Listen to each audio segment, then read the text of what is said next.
Bring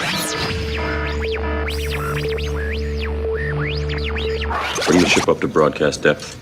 We're going in.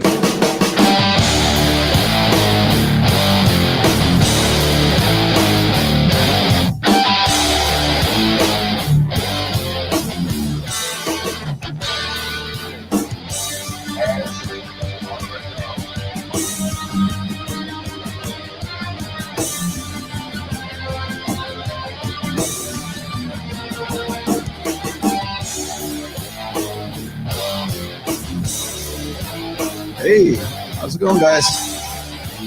Welcome to Rationalmale. Today's story, we're going to do COVID Diaries. We can now say the word COVID on YouTube, so I figured I would. Right then.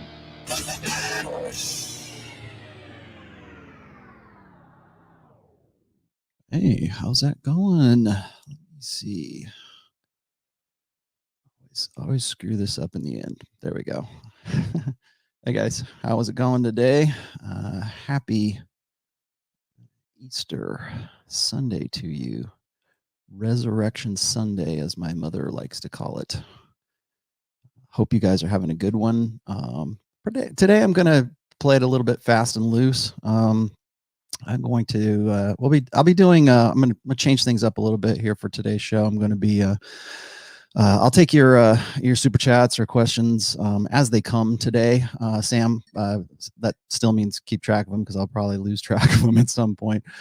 But today I wanted to address a few things with respect to our current situation. Yesterday, if you guys watched the Rule Zero show, we did Rule Zero House Arrest. It's on Troy Francis's channel. If you guys missed it, if you happen to, you're wondering where's the Rule Zero, it's over there. We're talking about also collecting all of the prior episodes and collecting them into one aggregate channel so you guys can find them all in one place, just to make things a little bit more convenient for you for that. Also, I've got a few changes that I'm doing to the blog as well as this channel. I'm going to start collecting things in collections and just like sections of my thanks, Luke, once again. I appreciate everything you guys do. Let me see if I can grab that for you real quick. There we go. Now I'm back in the channel. Okay. Yeah, I'm changing things up a little bit. I'm working on a redesign for the Rationalmale blog. Just freshen things up. I usually do it once every like 2 years, and it's been a while.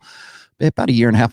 My blog anniversary, by the way, comes up on, I believe it is August 17th. So on August 17th of 2020, it will be officially be 9 years old. I started it in August 17th, 2011. So that's something coming up. I don't make a big deal out of things unless there's like a zero behind it now. I used to do best of kind of collections for the Rationalmale. I might do another one. I haven't done one since year 4 or 5. No, since year 5. And then I figured I'd do another one at 10. But I don't know. Some people are asking for some stuff like that. But so I'm doing a few changes to the blog. I'm still working on the book right now. Glad that I didn't publish it in light of current events. If you saw Rule Zero yesterday, we just sort of went over a lot of the things that we've been doing. Is just kind of a mishmash of things that we were, all 5 of us, the whole panel was there, and then sort of how this this virus, this pandemic, this COVID is. I can say that now, by the way. For a while, YouTube would not allow you to include COVID or coronavirus in your titles without getting like red flagged for it. I guess now they're okay with it. Whatever they did to the algorithm, I guess, meant now it's all right to talk about it. So, so here we are. What are we, 6 weeks in now, I think, to all of this? I think probably like when I first started, when all this started going on, I mean, like we're about the middle of March, I think. Maybe it was a little earlier than that. A lot of weird stuff was going on in my life. I lost my my greyhound Henry. He was 14, almost 15 years old, and it almost seems like the day that he died was the day that all of the proverbial shit hit the fan.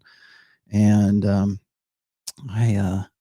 the things have gotten a little weird just for me, and I'm sure they've gotten weird for you. And a lot of people, even Pat Campbell, sort of came down on me for like focusing on stuff that had nothing to do with the virus. Had nothing to do. In fact, that's what I started calling it, was the virus. I think pretty much everybody knows what it is. I think what was it?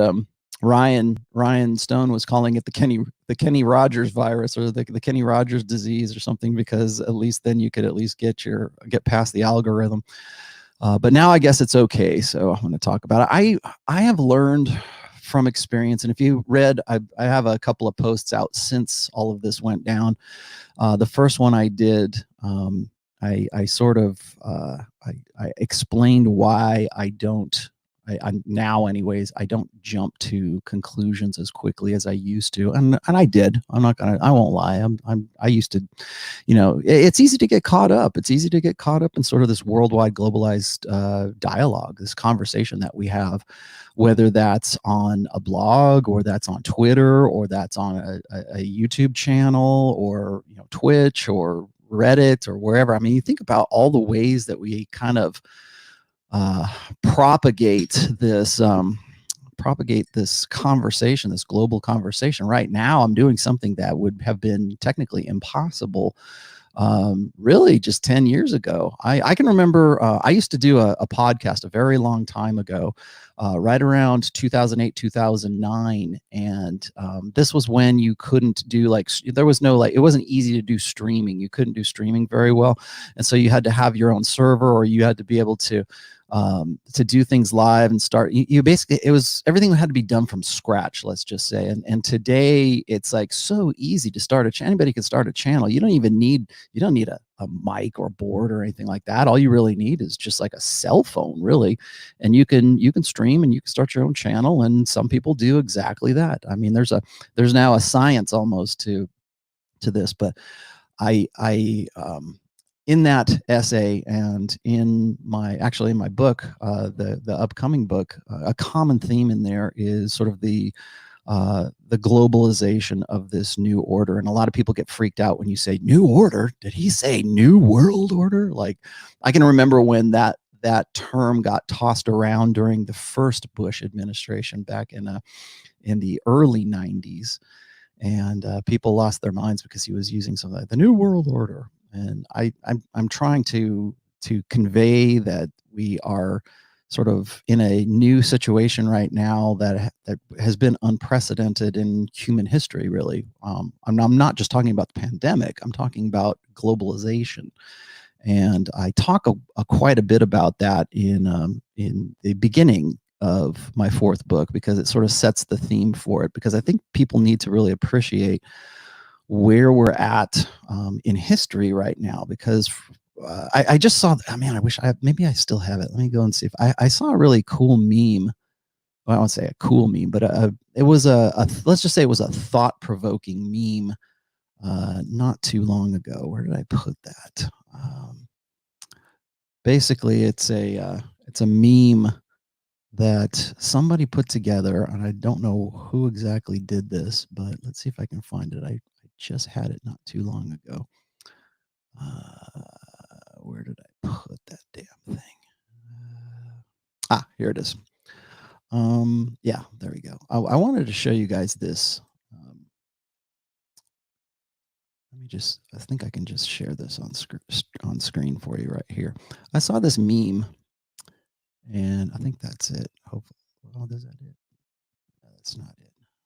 Chrome tab. There we go. Let you see the inner workings here. I saw this meme not too long ago, and it kind of struck me because I have been writing about this really really since the beginning of this year, I think. But when I was writing the introduction to book 4, and I'm glad I haven't done the foreword just yet. I thought this was interesting. Now, of course, this is really kind of, I mean, people will just like hack up and disgust here, but like, before you do, like, bear with me here for a second. This is the first generation this generation was the first to be raised online. And in this, it presents this very Pollyanna, good, positive, oh, it's the Rainbow Coalition, and this kid that's been brought up on all of these applications or all of these online platforms. So you've got Google taught me to be curious. No, it fed you a lot of bullshit, is what it did. Tumblr, to be inspired. YouTube, Vine. I mean, you can read the rest of these. I think a lot of them are just kind of pie in the sky, BS. Blogger. And then of course, the other joke was, well, what did Pornhub teach you as a online denizen, I guess. I thought that was kind of I don't want to say profound, but it kind of punctuated something for me when I was writing.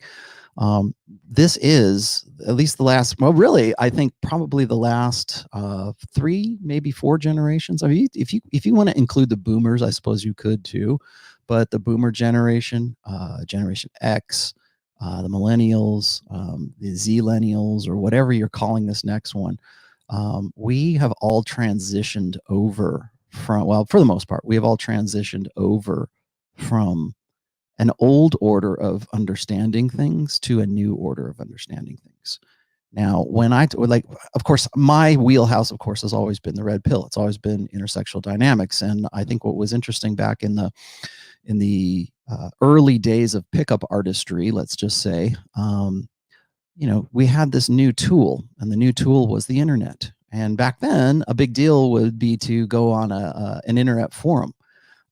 Back in the days of the old seduction community, I don't think Reddit really existed, or if it did, it certainly wasn't the big juggernaut that it is right now. But as you guys probably know, I came from So Suave. That was my forum. That's where I hashed out a lot of my ideas. But there were others. There was alt fast seduction. There was gosh, I mean, technically, I guess you could still include the Roosh V forums but that was later. That was more towards 2008, 2009. But you could include a lot of different forums where we sort of hashed out ideas. And I think it's interesting that once we got to a point where we had this global communication and we could share ideas across, immediately, for relatively immediately, across, countries and across the world, what's the first thing guys do? We're like, how do we get laid? How do we solve our reproductive problem? Now, of course, that's not the only thing, but I'm again, this is my wheelhouse. So I've seen all of this sort of develop from the days when there was no PUA community, or there was no internet, to where we're at now, where I can talk to you on YouTube. And hear me out here, because I'm going to get to today's topic, but you have to get this prefaced first before I jump into what I want to talk about today. You have to understand that, particularly me, I'm Generation X. So I came from a time where I went from being being a kid where you had having a telephone in your bedroom was a big deal, to having a cell phone, and I don't even have a landline in this house now. I didn't say, oh, well, get off my lawn, old man. Yeah. Okay. I mean, you can joke about, okay, boomer. You can joke about that kind of stuff, but I don't think people really appreciate this. And that meme sort of woke me up, but it sort of put a point, or an exclamation point on something I've been thinking about for a while, which is, this is a generation of people who have been brought up online. Their acculturation is a globalized acculturation. Their communication with other people, they're learning about, I don't think that it is any coincidence that we see a spike in what people want to say is autism, or they say I've got Asperger's, or I have some. Maybe that's not the real word that I'm trying to find here, but having a stunted understanding of social intelligence. And I mentioned this way back in the first book, and I think it was one of the earliest chapters of book 1 was I put in there a chapter on buffers.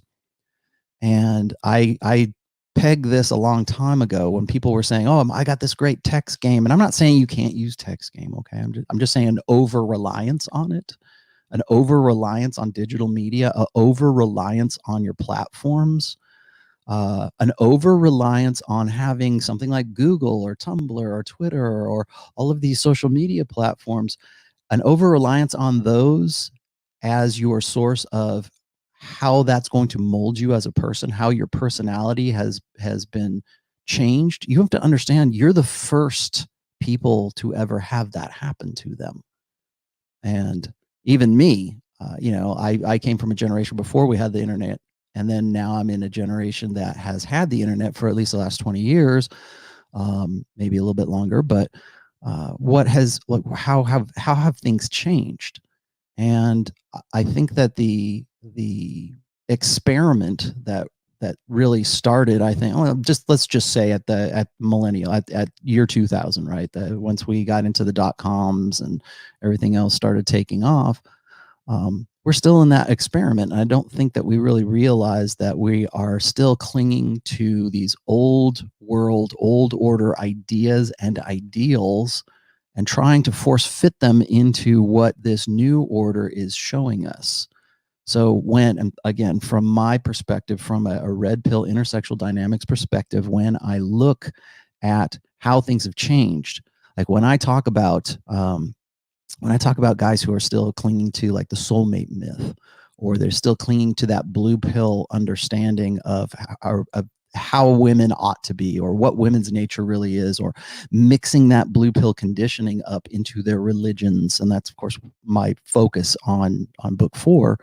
When I look at all of that stuff, what I'm really seeing is guys trying to find some way to reconcile what the red pill teaches them with what they had hoped or what they'd been taught before they came into all of this.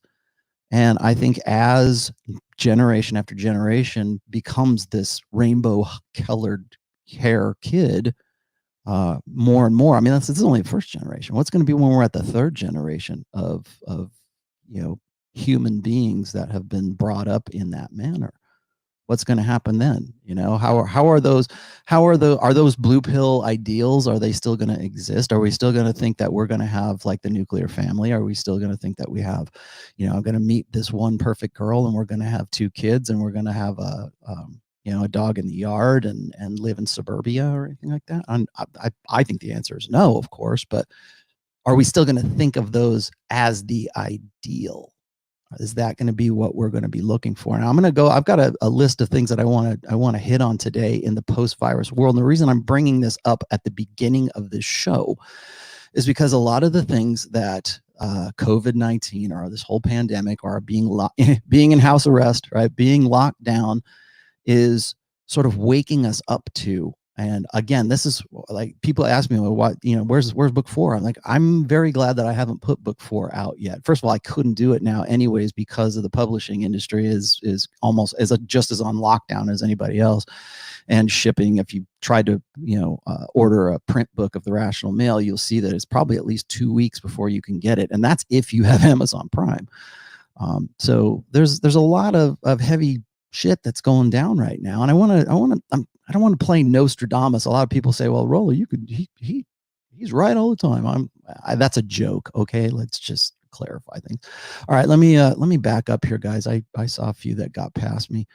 Let's see. Sam Whiskey says, the solo quarantine has enhanced my imagination. Really? How so? I would love to know how it's enhanced your imagination. I tell you what's funny is I have been ever since I hit about 50, maybe a little bit before I hit 50, I started looking at, what it is that I want to do with the rest of my life. And the question was kind of like, do I want to continue on being an art director, a brand manager, a brand owner in some cases of liquor? Do I want to keep doing that? Do I want to keep promoting shows and gigs and martini fests and whatever else? Or do I want to have something that I have left over when I get to a point where I am less effective? Let's just say, I'm not saying after I'm dead. Okay, obviously I'm less effective then, but once I get to a point, like, here's my thinking. My father passed away from complications of Alzheimer's dementia. And and this was back in 2011 or 2010, I think. I don't think that I'm going to get that. I hope I'm not. I mean, who knows, right? Maybe it runs in the family, maybe it doesn't. Actually, I hear that women get it more than men. So hopefully I'm going to be in good shape with that. But I do realize that at a certain time, I had to consider that maybe by the time I get to be 65, I will probably be less effective as an individual than I am right now. Well, then 50, but now 52. And so I decided that I wanted to focus at least half time, if not more, on my writing and on doing what I'm doing here right now. And I think that when all of this stuff went down, when we're all locked together, like my daughter's in the next room right now, and my wife's at work right now, but she only works 2 days a week. She works like 2 14s at the hospital. But other than that, we're all here. And it's interesting to me to see almost a lack of imagination. And the reason I'm bringing this up, Sam, is because when I was working a corporate gig, when I was working for people instead of with people, which is what I do now, I work with people. I don't work for people anymore. But when I did that, I used to have to, I had my commute. I remember when I was I was living in Florida, and I can remember having to be on the turnpike for 45 minutes or an hour just to commute back from where I was working back to where I lived. And, I'm losing probably 2 hours a day on just stuck in traffic, right? Or like I'm getting up at 4:30 in the morning so I can be at the gym by like 5:15 so that I can get my workout in, get showered, get cleaned up, and get on the road so that I can be at work by 8 o'clock. People think that was dedication. It wasn't really dedication. It was just that's the only time I could do it. And then I think about all the times where if I was lucky, I could get home, and if I didn't have anything that I had to do, at home, because I was still working at home at the time, if I was lucky, I had an hour to myself, and I would go paint, or I would draw, or I would, in some cases, I would write. When I was writing the first book, I would write the book. I wrote the first book, of course, over the course of probably about 8 to 10 years. But when I was actually focusing on it and compiling it and putting it together, I did that in the hour I had open to me or available to me. And now, and I think maybe some other people are sort of experiencing this too, is now you're home for, however long you are. And maybe you have more responsibilities than others. Maybe you have kids. Maybe there's something else that you have going on in your life that you're responsible for. Maybe you work from home. Who knows? But let's just say that maybe you have more than 1 hour for your leisure. And I'll leave you with this. This is actually part of book 4 as well. But I wrote. I have it in the great. This is the great big book of everything, by the way. And in the great big book of everything, I learned a lesson from Robert Greene, and this was just from like some talks and things that he had done. And the talk was, there's live time and there's dead time. And most people live lives of dead time. Like when you're sitting in your commute, that's dead time. When you're working for somebody else and when you're making somebody else rich just to pay your own bills and keep the lights on and put food on the table, if it's not for you or it's not building you up as a person or as a family or whatever, if that, I don't know however you consider live time or dead time, to me, that's dead time. It means that I'm not working, I'm not doing things or projects for myself. And most people, when they have time, like this is just me, okay? You can define, like, this is very subjective, just in case you don't know, but when you have live time is the time that you spend building things for yourself, whether that's, building things that are going to benefit you in the future. You could say live time, excuse me, live time is spent with my family. Okay, I would say that. For me, live time is working on my book right now and finishing up the 4th book. That's live time to me. Dead time is when I got to go and do all these other things that I have to do to get to that live time. And I think what people have right now is more live time, or they have time. How they're going to allot it, I don't know. But you probably have more time on your hands than you've had in a long time. And maybe that's a source of stress for you, and maybe that's a source of anxiety because you don't know where the money's coming from or how you're going to pay the rent. And I saw an article the other day on these big, gigantic lines of cars in San Antonio because there's a food bank there. And these are average people. These aren't like the homeless people you see lining up at the soup kitchen. These are people who have, suburban houses, and they've got a, not a nice car, but like, an average car probably that they're still making payments on. And they're waiting in line in their cars because it's, social distancing, because they need food. And I think that's a really big wake up call. So maybe that's stressing you out. And I would 100% agree. But I think that guys need to, particularly men, and I'm not a motivational speaker. I'm not like a power positivity guy or anything like that, because I think a lot of that is just sort of a grift. But I will say this is that I think that you need to understand what is the best use of your time. And I didn't really understand this. I didn't learn this lesson until I got to be just a little bit older, because you come to realize, I think, at a certain point in your life, or maybe like if you have cancer or you have something that's like life threatening, and maybe you're going to die, maybe you're not, or maybe the doctor says, okay, you've got 4 years to live. That will definitely wake you up to what live time is and what dead time is. And I think that a lot of people right now, we've got this time. And I'll tell you, the tragic thing is when people have that time, when they have that leisure, they have that 1 hour in their lives where they're not on the road, or they're not working for somebody else, or they're not trying to solve someone else's problems that aren't their problems. When guys finally get to that point, the tragedy is that a lot of people don't know what to do with themselves. They don't know how to apply their time. They don't know what to do with it. Again, I'm not the guy who's going to tell you what to do, but I will say this: recognize when you have that time and when you're wasted. Are you drinking? Have you been drunk this whole time while you've been in lockdown? Some people have. Is that a good use of your time? Are you watching a movie? Are you watching Netflix? Did you like binge watch, I don't know, Star Trek or something? Is that a good use of your time? Like, to me, time is, it's like a resource. It's I know this is kind of going to sound schmaltzy, but like time and money, I see as currency, and I don't see, and that's why they call, like electrical current. It's a energy. It's something that can do something else. It can be used for something else. That's right. Why they call money currency, really. It's like an energy or force or whatever, a currency that can be used to create things, to do things with. And what are you doing though? How are you applying that currency? Time can be a currency for you, particularly if you've only got a little bit of it left. So, and that's your $2 answer for that $1.99 question. Thanks. Neo says, hello, Rollo, loved your Our Hobbies Killing Your Game. Keep up the great. Yeah, that was a good show, wasn't it? I thought that was pretty fun. I enjoyed that show because what I found out, by the way, you guys probably know who Henry Cavill is. He's plays Superman, right? In the DC movies, right? Superman and Justice League and all that good stuff. He paints miniatures, man. He paints like Warhammer miniatures like I do. I was like, oh man, I can't believe that dude does that. Let's see. What else do I have in here?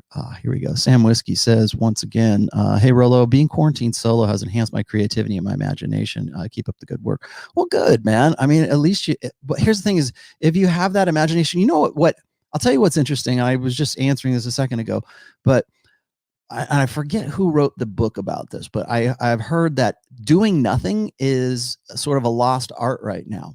And I know that kind of goes against what I was just saying a minute ago, but like sometimes you need to clear your head. And I mean this in the sense that we are so preoccupied with things right now. And I don't think we really realize that we are.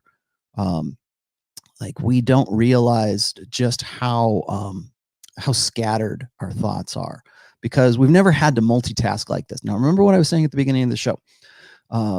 In the old order, you could be alone for a long time, or you would have to be bored in a waiting room somewhere. Remember in a waiting room, if you went to the doctors or the dentist or something like that, and they'd have magazines there. I'm not saying they don't now, but that was like the only thing that could sort of like keep you entertained to some degree while you're waiting for your turn. Now we don't even think about those things. Everybody's got a cell phone. We instantly go directly to our cell phone. I was with grocery store here called Rayleigh's. We was in Rayleigh's and waiting to get to the cashier. Everyone in the line waiting to get to the cashier is on their phones. They're like, and we're all always looking down. We're always but okay, yeah, that's sort of a sign of the times, right? But it didn't used to be that way. We didn't used to do those things. And I think that as a result of us being scattered and having to multitask all the time, we've never had to multitask like this anymore. And I didn't really understand this or realize this until I started writing what I do, and I'm writing posts and I'm writing a book, and I will go to bed. And I still do this today. I did this last night, as a matter of fact. I will get up at about 1:30 in the morning, maybe 2 in the morning, depending on when I went to bed. And then at that point, I have great ideas because nothing's distracting me. The only sound is like the fan in the room, and you can stare at the ceiling and you can think about stuff. And I usually do that. Like I'll get up, I'll take a piss, and then I'll think about things. And that's when I have my best ideas. And that's why I always keep I have this, how many notebooks do I have now? I think I got 11 notebooks.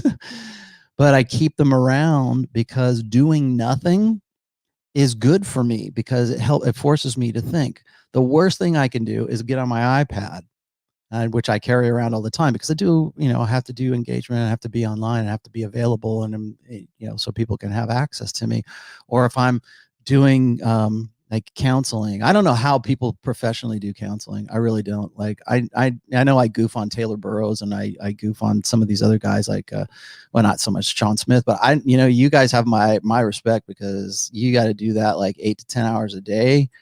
I do it at, I need to be able to focus on like 1 or 2 guys at a time. And yes, I am still doing counseling. I'm sorry if I haven't got back to you just yet, but I am deep in book 4 right now. But I think doing nothing actually can inspire you to be more creative. It can give you different ideas because if you're not distracted by something else, you can actually do something with that. Renegade Show. Thank you for that $50, my friend. Rollo, I'm living on a sailboat. Nice. That is paid for. Good. Collecting Navy retirement. Nice. Navy. Okay. Writing software. Cool. The post-COVID world is going to be good for me. I can't imagine being someone strapped with debt right now. It's going to be a lot of breakups and divorce. I'm glad you talked about that, Renegade Show, because that is one of my articles or one of my things on my list today to talk about. And as soon as I get to Joshua here, who says, how did the idea of monogamy evolve among Christians and the church? And how should a Christian red pill guy approach the idea of lifelong union of one man, one woman? Josh, it's funny you should say that. I actually cover that in the section on marriage in my 4th book. I'll give you a little bit of a preview of the book. How's that for your $9.99 super chat there? In the book, I broken it up into 3 sub books, I guess, or 3 sections. Now there's a lot of different chapters, but like in each section, there's a focus on each section. And the first section, of course, is I had to at least in some way, I guess, enumerate or describe or do sort of a primer of red pill ideas, because remember, this book is not just for people who've read my stuff before. I'm aiming this book at a religious audience as well. So they might not have any familiarity with whoever Rollo Tomassi is, or the red pill, or manosphere, or anything like that. So that's the first section. And in that first section, I am also relating those red pill basics, fundamentals, to in a religious context. So the whole book is about religion, but the first part of it has to be about the red pill, so guys understand, like newbies understand what it is that I'm talking about. Then the second part, I go into just some human basics. One of those, of course, is marriage. I talk about pornography in the middle section as well. I talk about sex. I talk about family creation, monogamy, poly, all that good stuff. I get into what a lot of, let's just say, traditional minded people might find relatable, I guess, to what we talk about in the red pill. And by red pill, I mean intersexual dynamics. So I get into specific topics in the middle section. And then in the last section, I talk about how individual religions either interpret the red pill or coincide, kind of dovetail with the red pill. And again, I'm not going to hit every single religion. I know everybody. Here's, and I talked about this in the introduction to the book. Once people found out that I was writing a book on religion, and remember, it's been about 2 years since the last 3 years since it's coming up on 3 years since the last book, and I was already sort of tossing ideas out, back before Positive Masculinity came out, and I said, I'm doing a book on religion. And of course, everybody comes out of the woodwork and they go, are you going to do are you going to have a section about Armenian Orthodox, Catholicism, Coptic, Egyptian, Farsi speaking Christians from the Middle East circa 1200 AD to 1279? It's like very specific things. I'm like, no, dude, I'm not going to do that. Oh, well, then that's not worth my while. Like, you don't know what real religion is. I'm covering the basics. Let's just say that I'm doing, of course, all the Abrahamic religions. I'm doing some Eastern religions. I'm also doing writing about Eastern religions as well, but like secularized religions, like the secret, right? Like the power of shamanism really is what it boils down to. And I know I'm using that term wrong, but that's the best terminology that I can throw. It's sort of like this magic and crystals and woo-woo magical thinking, and how there's a spiritual, I'm spiritual but not religious. That's also a section in there as well. So that's how I'm breaking that one up, I guess. So Josh, the only thing I can really tell you is I could do a whole show on monogamy and how marriage has a lot of remember, marriage is not just a Christian concept. Okay. People were getting married long before Christ came around. Okay. People were getting married in the Roman Empire. They were getting married in Japan, feudal Japan. People were getting married in dynastic China. Marriage is something that has been around for a long time. So, Christians don't have a monopoly on what marriage should or shouldn't be, polygamous or otherwise. So there's something underlying marriage that is not just from a religious perspective. Although we add religion to that. I talk about that also with respect to how guys have sort of this blue pill understanding, and that comes from a secular conditioning, I guess. Blue pill conditioning is what I always call it. That secular conditioning, that those sort of, like, I won't say universal beliefs, but they're just sort of common beliefs we have just as human beings. Like, I could talk about like the soulmate myth.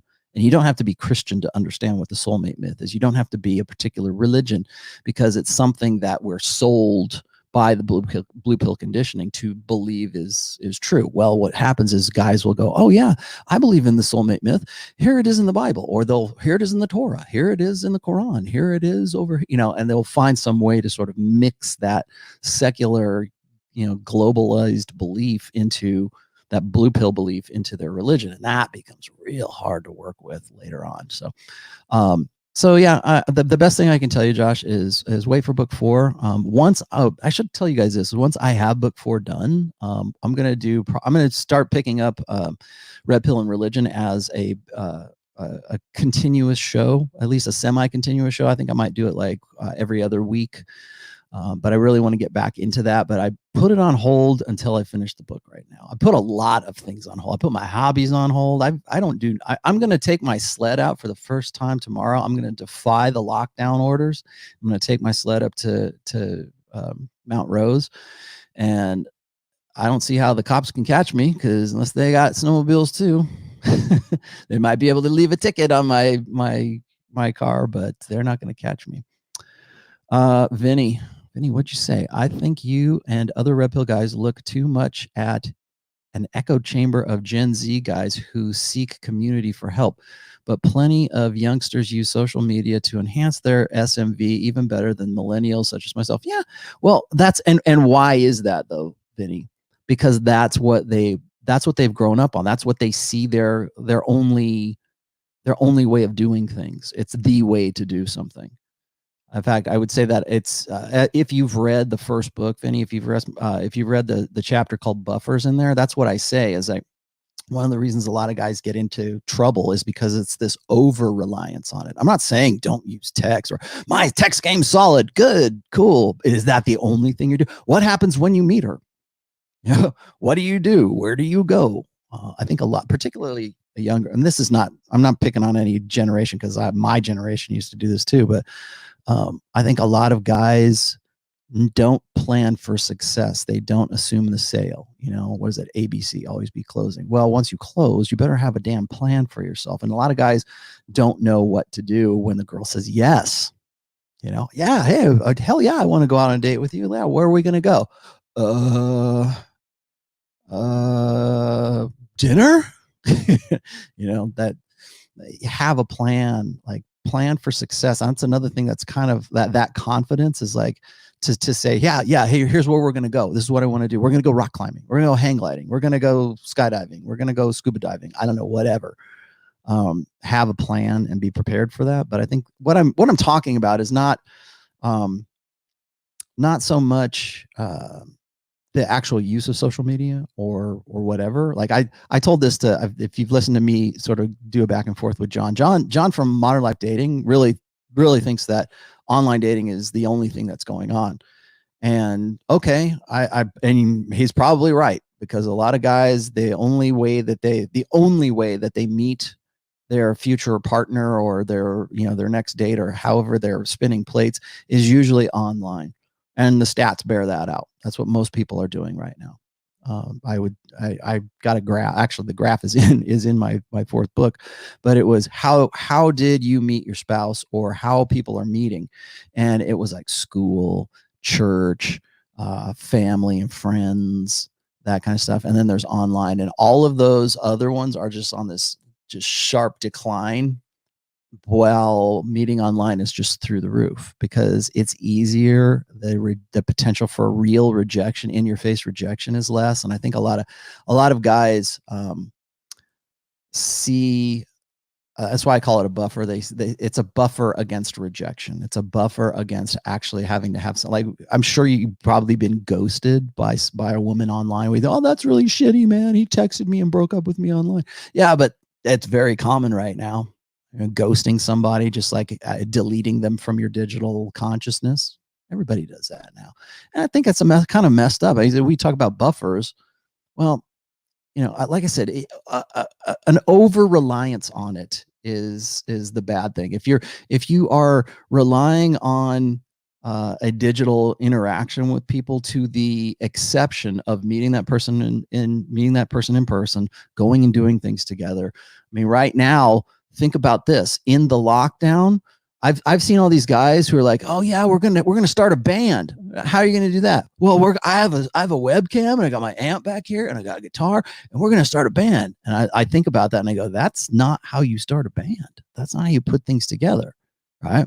When I was your age, we used to actually have to get together in a rehearsal studio and start. Well, there's something to be said about actually being in the physical presence of another musician, so you can sort of read each other and understand who they are. Now that's just a hobby, like that's just something, or maybe it's a passion, whatever you want to call it, being with that other guy. But there's something to be said about the collective experience and putting people together. And I think that in this day and age, and this is one of the things that's on my list of things to talk about, is the sort of virtual life that we are, my dog, the virtual life that we are putting together right now. We're starting to standardize. We've been standardizing it for 20 years, but now we're getting to the point where it's never been easier to do those things, to do the things that we're doing. Thanks for that, man. What else do I have in here? Josh Jericho. Man, that's a professional wrestler's Josh Jericho. I will destroy you. Thanks for sharing your wisdom, Godfather. Thank you. You are welcome, Josh Jericho. How improve in a COVID world without buffers? Well, I don't know. Because in the COVID world has not shaken out just yet. Well, you want me to talk about buffers? I'll talk about buffers real quick because it sort of dovetails nicely into what I'm going into here today. Is when I talk about buffers are anything that is a quote unquote buffer against in the way I put this, is a buffer against rejection. So when I started writing about buffers, and I wrote about buffers back in like 2005, 2006, and I put that, I probably should have made that an iron rule of Tomassi, but it's not, it's not that I think you shouldn't be texting or that it can't be effective or that you shouldn't use, online dating.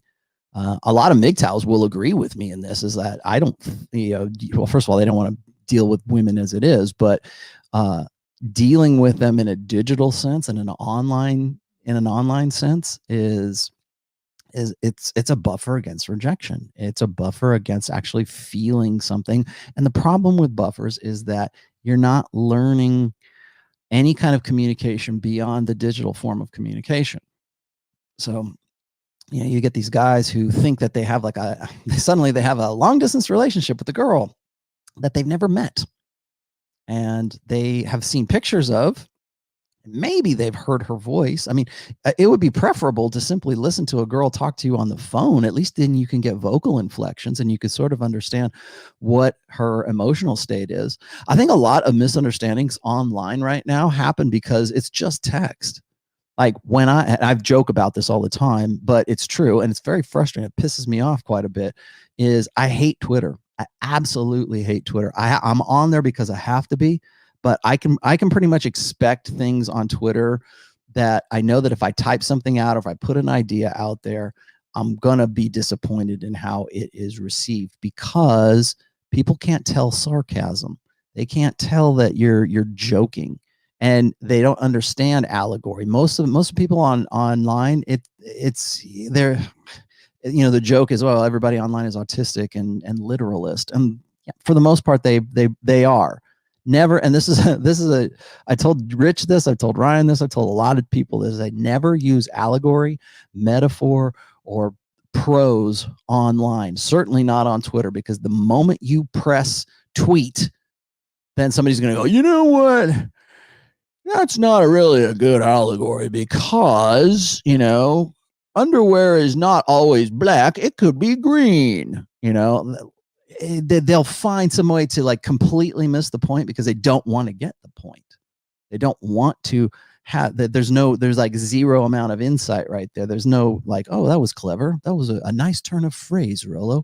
That never there's no such thing as a nice turn of phrase on Twitter right now, because somebody, and probably a lot of somebodies, will read that and they'll go, well, it's not always true.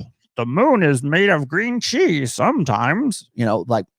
Whatever it is, I completely missed the point, because they want to be, because they have to, everything's literalist, and maybe they're trying to be funny too, but then you get this lack of communication. Somebody calls you a dick and then you call them a dick back, and then now it was just a misunderstanding because they just don't want to, they don't have any insight, or they don't see past just the colorful use of the colorful turn of phrase, right? I think that buffers can be a lot of things, by the way, but the one I'm referring to in my book is using an over-reliance on technology rather than actually talking to somebody and learn. Like the guys who you think are naturals, or the guys who are really good with women, are just I think going forward anyways, are going to be the guys who actually engage with women and talk to them face to face, and they're out there doing things. And it won't take all that much, by my comparison, it won't take all that much, because everybody's over-reliant on it right now. If you go and you look at the cam girls thing that's going on, and this is part of my list here too. If you look at the cam girls that have all sprouted up after COVID and after the lockdown, and now, I didn't even know what OnlyFans was prior to coronavirus. I had no idea that there was even a thing called OnlyFans. Now it's everywhere. And I wish I would have bought stock in that. I don't know if maybe it's a publicly traded company or whatever, but I wish I would have put some money into that, because now what's happening is because women are desperate, and in desperate times, women become prostitutes. And it's never been easier to use the buffer of OnlyFans to become a prostitute. And that's really what it boils down to, a softcore prostitute. Well, maybe hardcore too, but a softcore prostitute. What is sugaring? Sugar babies, right? We don't even think twice about, oh, yeah, that's great, man. Or, yeah, I have guys who will tell me yeah, I'm a sugar daddy. It's awesome. It works great for me. They don't care that she has no genuine desire for him. But it's like, it doesn't matter to some guys, like particularly guys who know that the only way they could get laid is by paying prostitutes to have sex with them. And that's really what sugaring is being a prostitute, just by order of degrees. And so for some guys, it's like, I don't care if she fakes it. She fakes it really good. Here's $100. Fake it some more.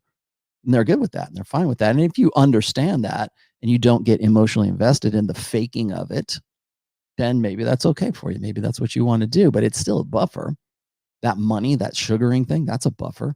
OnlyFans, that's a buffer. It's the only way you meet women on Match.com or Tinder. Is that the only way you've ever got a date? That's a buffer. If that's the only way that you've done it, then yeah. Are you only using text to communicate with her? That's a buffer. You have to, guys don't want to do it because it's too much work. It's too much real rejection. There's too much that could be too much at stake, man. I don't want to get hurt. I don't want to hurt my feelings. Okay, well, if that's all you are doing, then yeah. Let's see what else here. Have you read King, Warrior, Magic Lover? No, but I do understand why those books exist, because people want predictability. King, Warrior, Magician, Lover. It's like, what's your love language, right? Yeah. What's your MBTI letters? What's your sign, man? Groovy. It's categorization is what it is. Even and I'll be the first one to say this. If you go and you read Robert Greene's Art of Seduction, there's categories in there as well, because categories are something that human beings will always apply to other human beings as well as everything else, because we want to find an easier way to predict people's behavior. And we want to find, as unpredictable as it might be. I'm not saying that there's no merit to things like that, but like when I read that one, and yes, I have read that, and then also like love languages or the way of the superior man, anything that's sort of woo-woo magical, kind of let's read crystals and tea leaves kind of stuff. There's just enough validity where you go, well, that sounds kind of true. It's a truism. It's an aphorism, really, but it's a truism. And if you can apply that, like I think what is it called? It's called the Forer effect. The Forer effect is this. I don't know if you guys are aware of it. Go look this up. It's on Google. It's called the Forer effect. I think there might be and people say, well, it's confirmation bias. Nah, it's a little bit more than that. What happens is when you see something like MBTI, or you see King, Warrior, Magician, Lover, which one are you? I'm the king and the lover, of course, because that's me. It's whatever sounds good to you.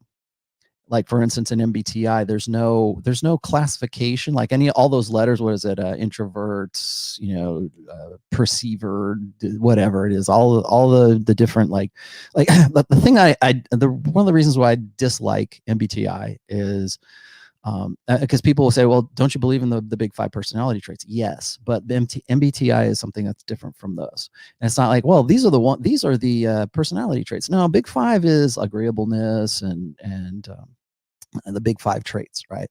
MBTI is sort of like, here's your combination of these things, and that makes you more unique because you're an INTJ or whatever the fuck it is, right? Now, the reason why I say that this is astrology is because it pegs you in a positive light in all of those. So even if you're like an INTJ, whatever the hell it is, there's no asshole in those personality traits. Oh, you're an asshole. Oh, because that doesn't sell. If you put something negative in there, it doesn't, that turns somebody off to that. I'll give you a really quick example of this, and maybe this is a little bit off, but I don't know if you guys have ever taken a class in improvisational theater, but improvisational theater is just like, it's really sort of the art of bullshit. It's like carrying on a conversation. If you want to get good at game, particularly PUA or interacting with people, take an improvisational theater class. If they have it at your local community college or whatever, it's actually a lot of fun. It's funny and it's a lot of fun because most of the time it's not a serious thing. It's usually a comedy kind of thing. Like, okay, now we're going to do this. And then so this is the topic and everybody has to sort of BS about that. It's really kind of helps you refine being able to make up conversations on the fly. I mean, from a game perspective, if you want to learn how to act, it's really good for acting too. I have done improvisational theater, yes. But one of the things that they teach you in improvisational theater is this: never say no. Never, like if somebody like you're bullshitting, the person, the actor or actress across from you proposes something, and it's all BS, but it doesn't matter because you're trying to make a dialogue, sort of an improvisational dialogue between you and that person. That person says something, you can't go, no, no, no, because that's a dead end. That stops the conversation. You don't want to ever say no. You want to go, yes, as a matter of fact, my shoes are untied, and just, make up something as you go along. Look at the time. That ends the scene. Those kinds of things. Well, the reason why you don't say no is because it kills a conversation, and there's a bigger premise to that. So if I say, well, INTJ A, well, what's the A for?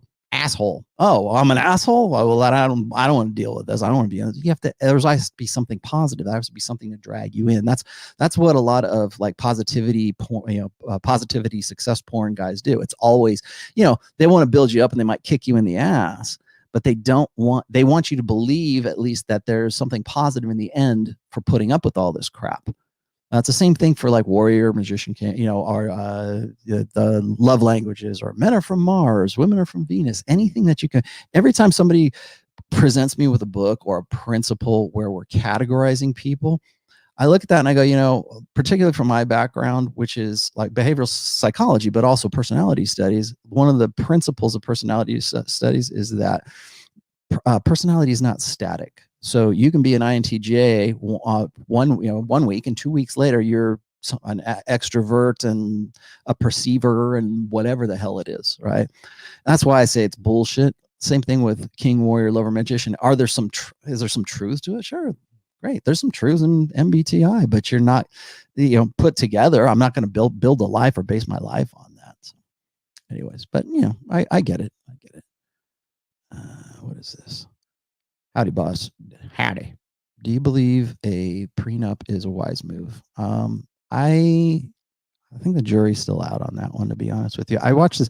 I know, you want to know. People say, you guys on rule zero, you guys are in an echo chamber. Oh, bullshit. Go fuck yourself. Because I disagree with John quite a bit on certain things. Now, it's usually just sort of splitting hairs or just like by order of degrees. One of the things that I disagree with Rich is the idea of a prenup, because he still seems to think that a prenup would be a good idea. And I'm like, okay, fine, convince me. The only reason I have a negative look at prenups is because I watched this movie or this documentary called Divorce Incorporated, and it came out almost about 10 years ago. So I would presume that things have probably gotten a whole lot worse since then. But in that movie, or in that documentary, they talk about prenups, and they say that prenups are basically useless because the conditions and the terms of that prenup might change during the course of your marriage. So I don't think that even if like, say, Jeff Bezos had a prenup. Now, what would his prenup be based upon when he was first starting Amazon and he was penniless, and Mackenzie Bezos is there like sort of backing him up the whole time? That's a prenup based on those conditions at that time. Now that he's the world's richest man in the world, I bet he would have had a prenup somewhere between starting the marriage and ending the marriage. So things change. That's one of the things that the documentary said. But the other thing is like they're very, depending on the country and the state and everything else, they're very rarely enforceable.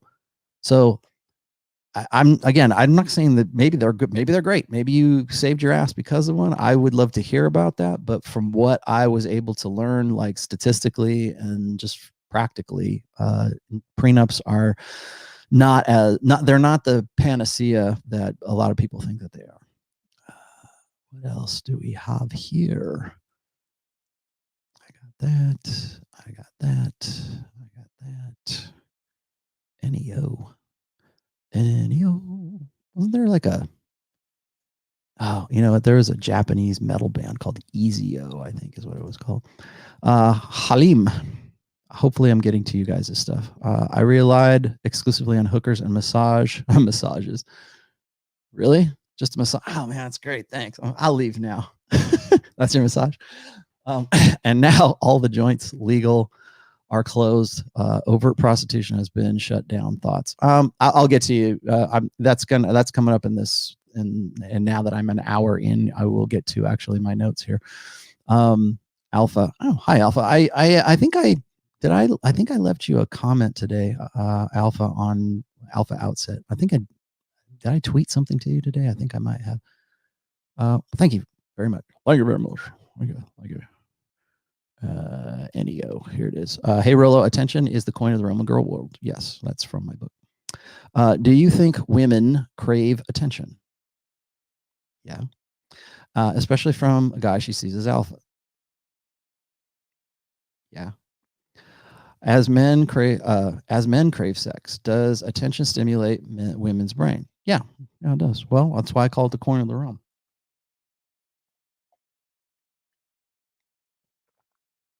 Let me tell you something about attention. I talked about this a few weeks ago in the episode about indignation and what it is that stimulate. Why is attention a big deal for? Well, attention is a big deal for women in this because it is something that establishes female dominance hierarchy, if you want to call it dominance. For men, it's competence and it's status and it's social proof and it's pre-selection. There's a lot of things that build a man's a pecking order, I guess, in a dominance hierarchy. For women, it's about attention and who can generate the most and how high a quality, how high value that attention is. So, and nothing is valued higher in females' peer clutches, which is what it's called, than a woman who is attractive enough to generate attention from high quality men, and a lot of high quality men. And so that's usually what women try. Like I say this all the time, is that when women slut shame other women, it's a form of intrasexual combat. Well, how does that take place? Well, it takes place in the realm of psychological, of course, but also in the realm of attention getting. For instance, I used this as an example a few weeks ago, when after the Nazi occupation of Holland, and women, because of hypergamy, being pragmatic, decided that they wanted to get with the Nazi officers, and they started banging them and started hanging out with them, and essentially just sort of betraying their national, their nationalism, or their national identity, I guess. And once the Nazis had been defeated, the Dutch citizenry would drag these women out to the public square and they would cut their hair, and like pretty viciously too. There's a lot of pictures of this too. Now, why do that? What is it about their hair that is a form of shaming them? Well, because that's usually how they got attention. And so that is a mark of a woman who slept with the enemy. This, like, they didn't kill the guy, the male collaborators. They just took out in the middle of the town and shot him in the head. The women they saved, but they chopped their hair off, and so everybody knew that they were Nazi sluts. There's your title there's your subtitle for this episode. Nazi sluts by Rollo Tomassi. But why do that? Well, because that is a way that women generate attention, with their hair, with their beauty, with the way that they look. So how do you disempower a woman? You take that away. You take away her ability to generate attention. That's how you get into intrasexual combat. And women do this. They don't go out and cut each other's hair. Maybe they do, but they do things to make women less attractive and less able to generate the kind of attention that they would had they not been disabled to do that. Right? So that's why. Something to think about today. Chris Puckett says, ever read Doc Love? I'm not really impressed with Doc Love. I've read a few of his stuff. Is he still even around? I thought he sort of retired from the scene. I don't know. Talks about genuine desire and interest. Funny thing about genuine desire and interest is it's a larger narrative, I think, than just like, oh, does she really want to have sex with me? Real, genuine desire, organic desire, intrinsically rewarding desire is something that transcends. No, it's something that is applicable to other aspects of your life other than getting laid. It's very important in getting laid, and it's very important in your relationships, of course, but there's more to it than just, is she going to spread her legs for me or not? What do you got here? Renegade Show says, a man needs to be able to deal with rejection. Yes. Surprise her by handling it well. She might take a second look and give you a chance. Well, I don't want a chance. If I'm at that point where there might be rejection, or if I'm rejected in the first place, then. But I will say this: I think you're right, but for the wrong reason, Renegade. Now, here's what I mean is what I tell guys is, and somebody told me this once about my BPD girlfriend, and I was trying to figure out a way, like I really was trying to separate myself and pull myself out of this relationship, but like there's still part of me that wanted it to work and wanted to make it work, and I knew it was coming, and I knew we were going to break up. And I had a guy tell me, he says, if you had a friend, if you had a best friend, and that best friend you knew was going to punch you in the face the next time they saw you, would you just stay there and take the punch in the face, or would you hit first, or would you just simply avoid that person? All right, you got to resolve the issue somehow. So what are you going to do? Are you going to take the punch in the face, or are you going to punch back, knowing that as soon as you get there, that's what's going to happen? And I've told guys this before, is that if you're in a if you're being rejected, accept it as a rejection and move on. Don't try to fix it. Again, it's the iron rule, Tomassi #7. Once the trash has been dragged to the curb, don't go rooting through garbage again. It's better time better spent looking for better people who you won't even have that issue of rejection with. Would you rather get back with a girl who is like rejected you, and then you walked away and she had second thoughts because the way that you walked away made her think that maybe you're really alpha, maybe I should be with that guy? Do you want to get with that chick, or do you want to get with the girl that you meet and you have this immediate chemistry and you click and there is no rejection and you're right there and you're good and it's a good pairing between the two of you? What do you want to do? Do you want to try to salvage something? Because if that's your answer, is like, I want to salvage it, I want to walk away on my feet and it's not my knees. Well, great, but the problem is she still rejected you. And it's not about getting back at her. It's about being pragmatic. It's about saying, okay, well, you doing me, it's fine. There's other chicks I got, I got them on speed dial right here. That wanting to put that back together and believing that would be a more advantageous situation than actually going and developing a new relationship with a new woman, that idea of like repairing that, assuming it could be, is a prime indication of a man with a scarcity mindset. A guy who doesn't believe that or maybe he doesn't believe that he can generate better options than the chick that just rejected him.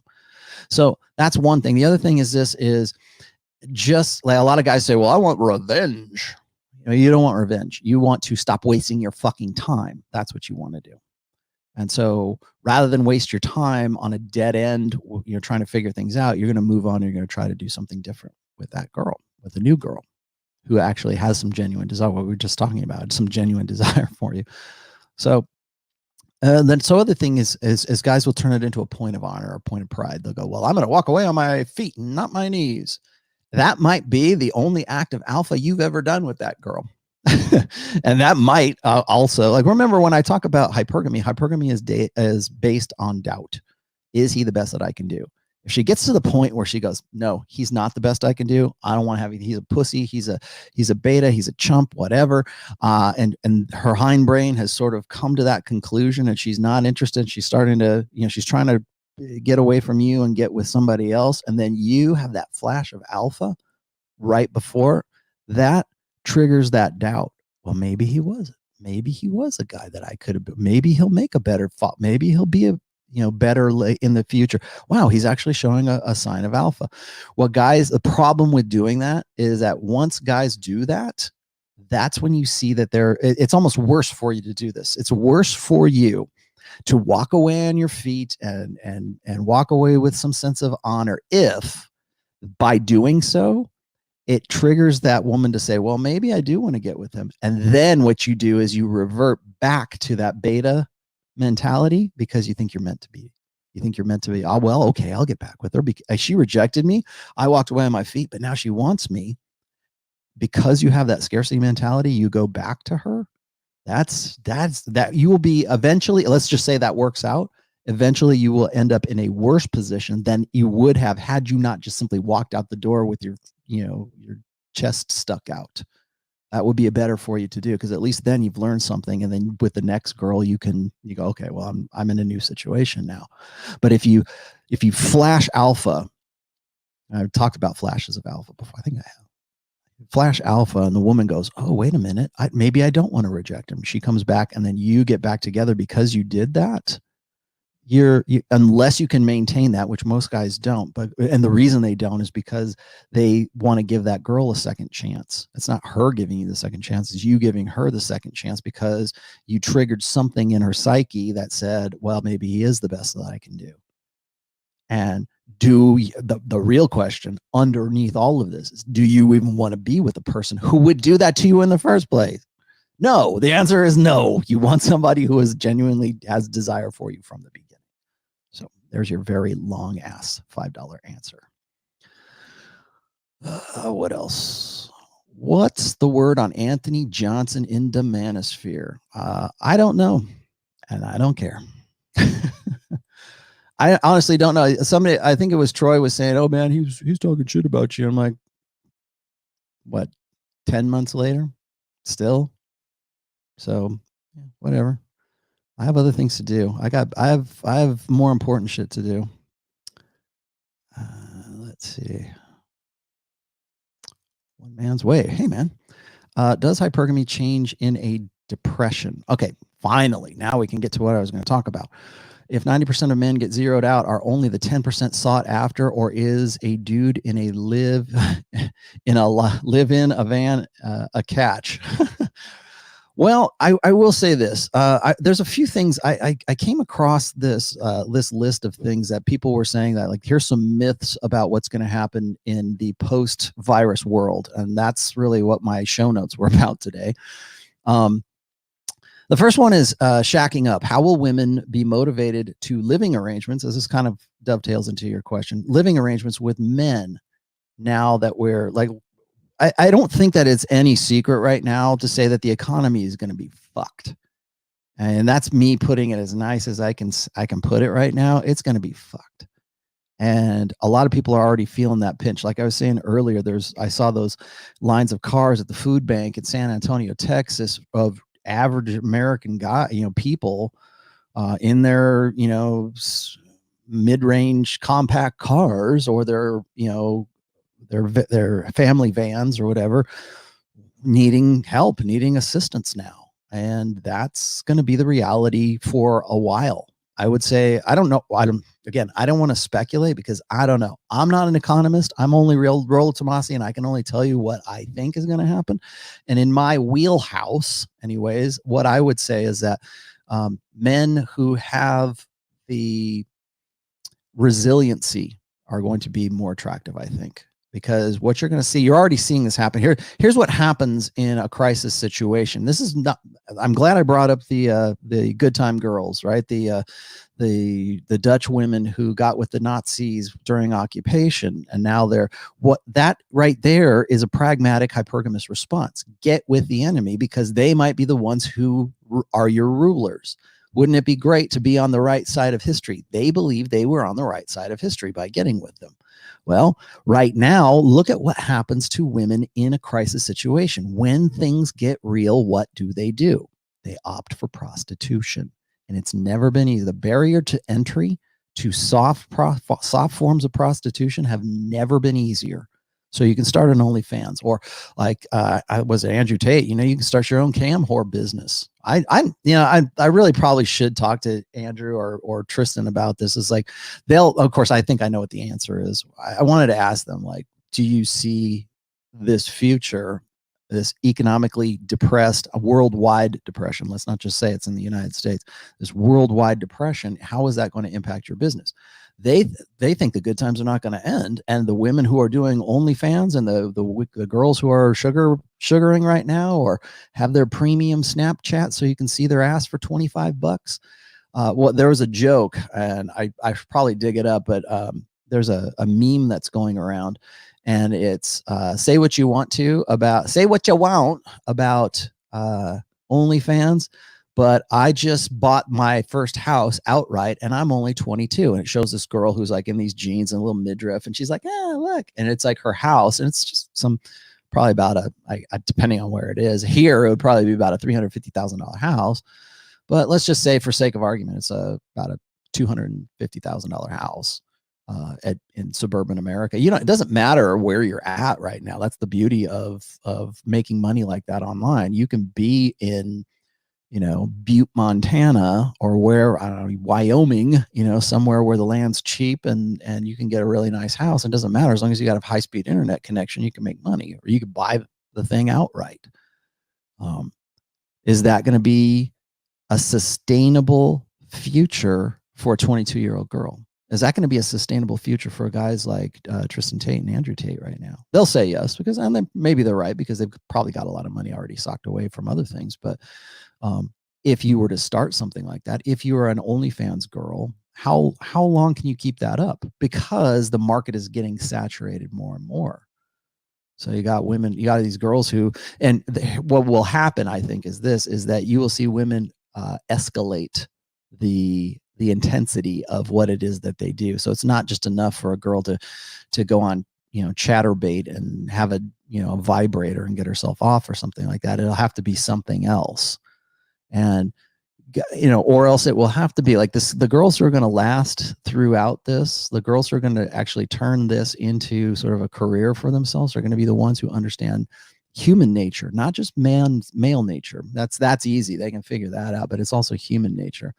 And again, why is it that this is such a lucrative, prospect for women and men? If you can be a digital pimp, why is it so lucrative right now?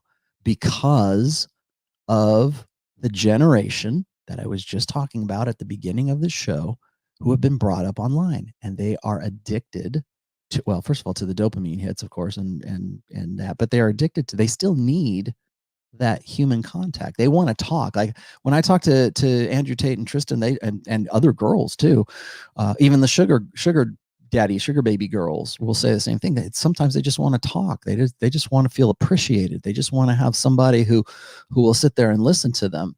And I think it's kind of tragic, because you can't find a woman who will listen to you that you don't have to pay for today. You can't find a woman who will listen to you. You can't get a wife. You can't get a girlfriend who's going to make you feel appreciated, or who's going to want to do something.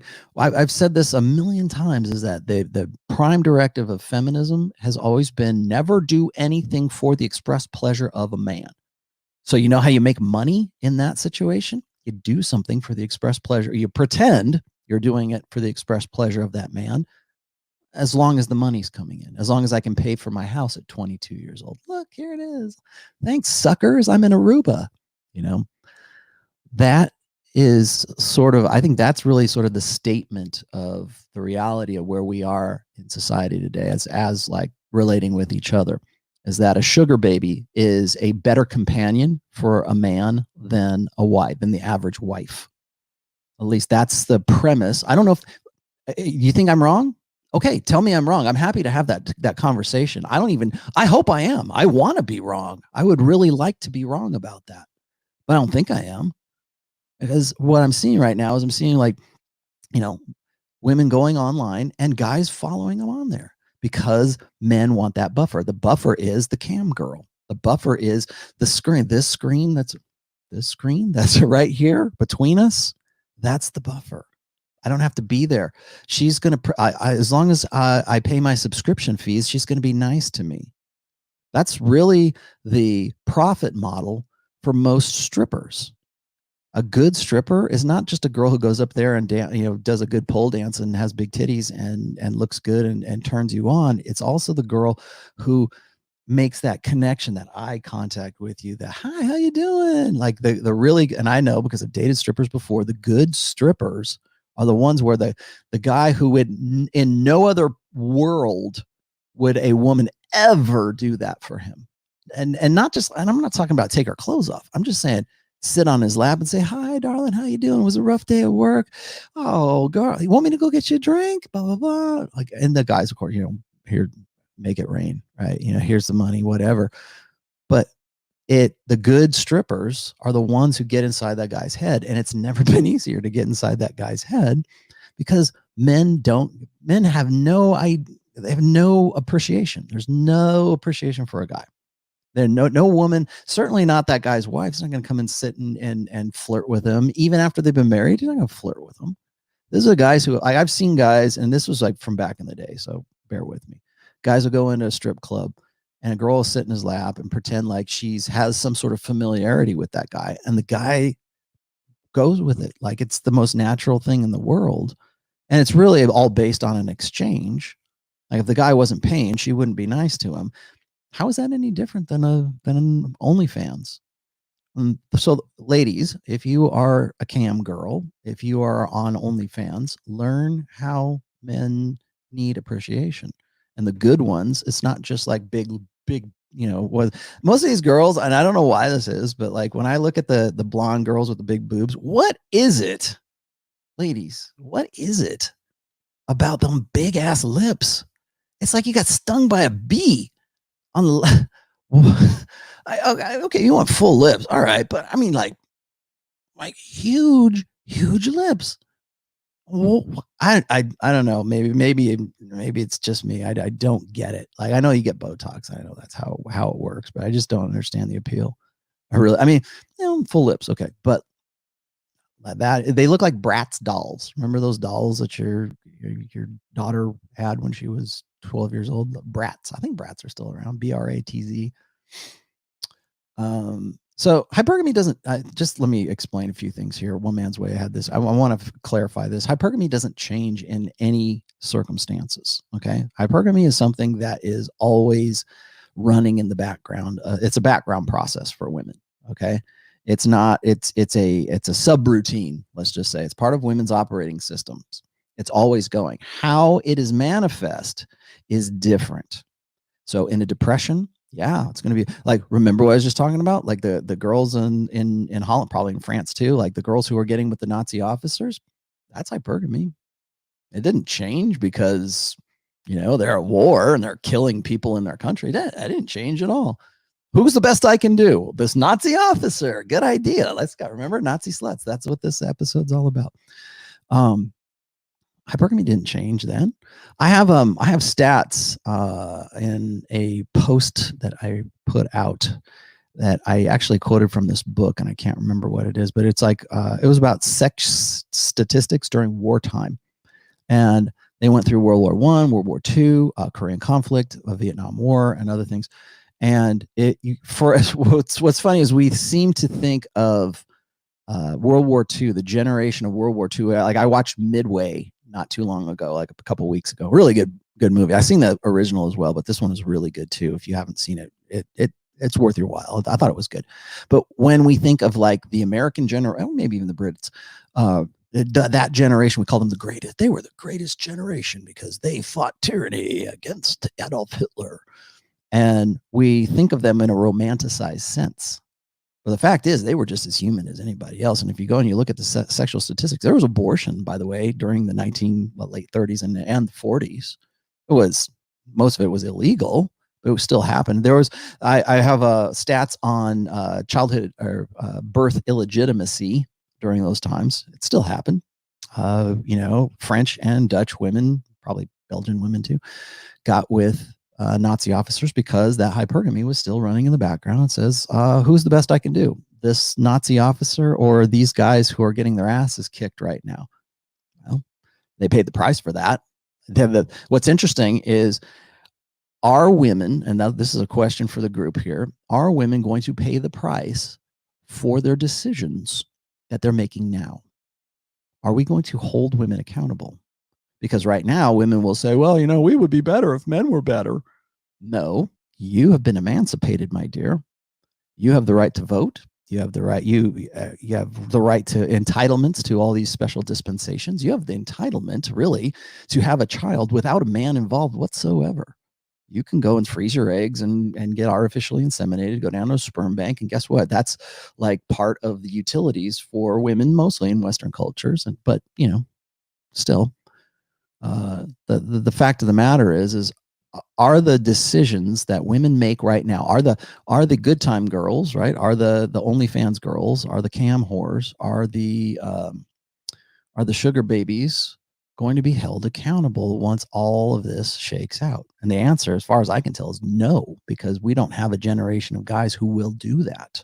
Because we still believe the bullshit. We still believe, well, if we were just better guys, we would. If I could just turn off this computer and not jerk off to the cam girl, she'd be better. And oh man, well, let's get back to church.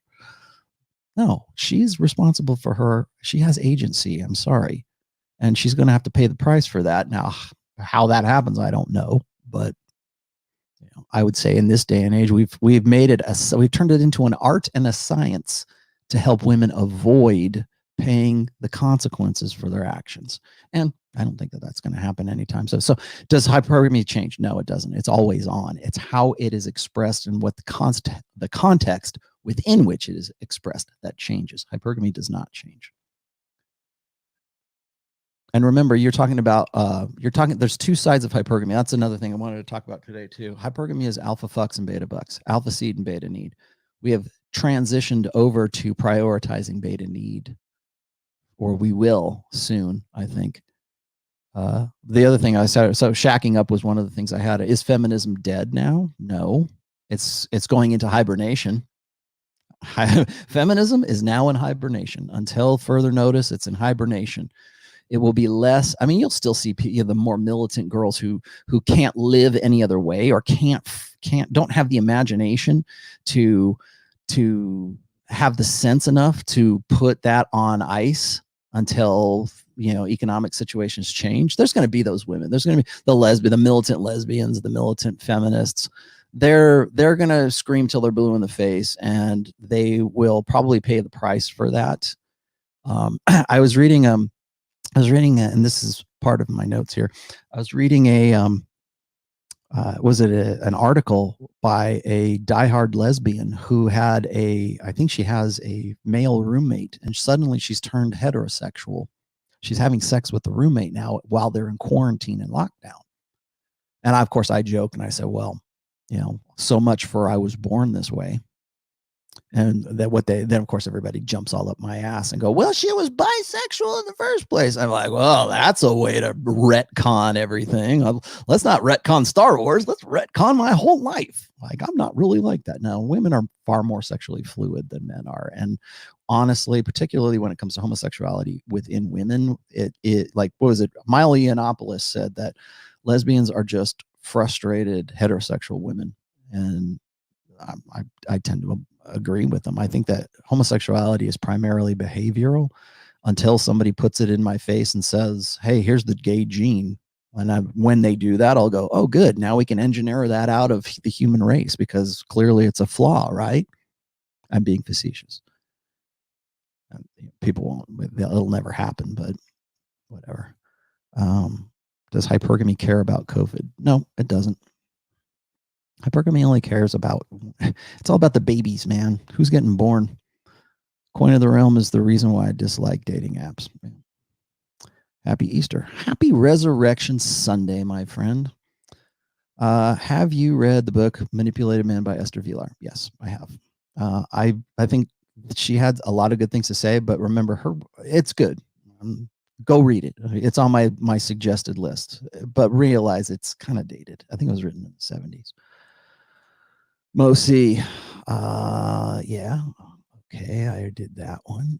Oh, there's the one. Matt Horkey says, men can mask poor genetic material with good game and behavior. Why would a female use a male's behavior as a means to determine good genes?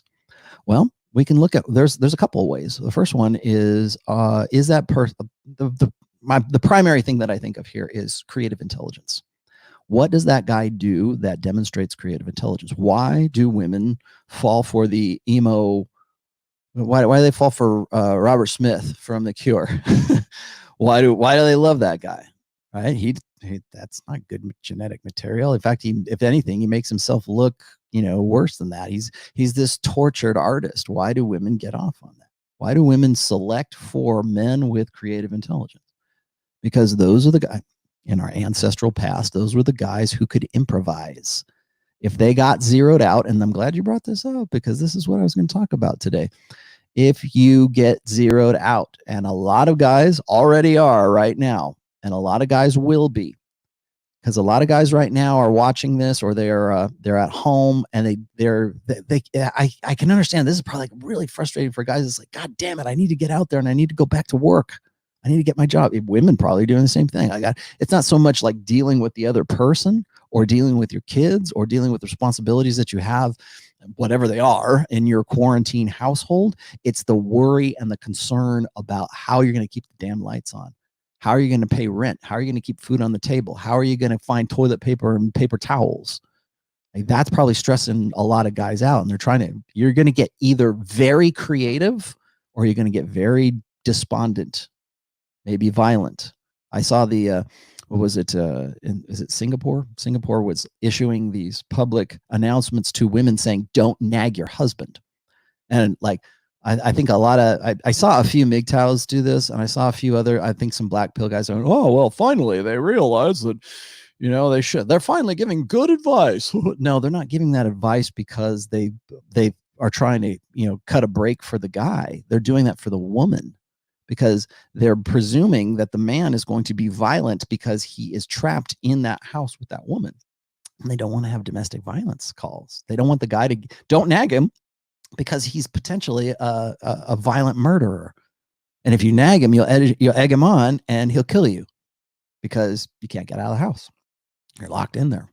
It's the Duluth model of feminism. And that is, in a nutshell, the Duluth model of feminism is that the man is always the abuser, is always the violent one, is always the one who initiates the attack or the violence, or is always to blame for that one.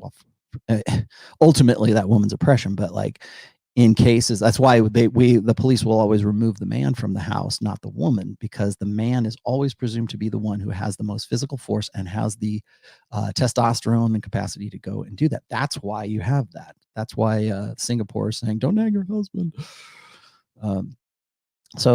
But to answer your question, Matt, is it's about creative intelligence.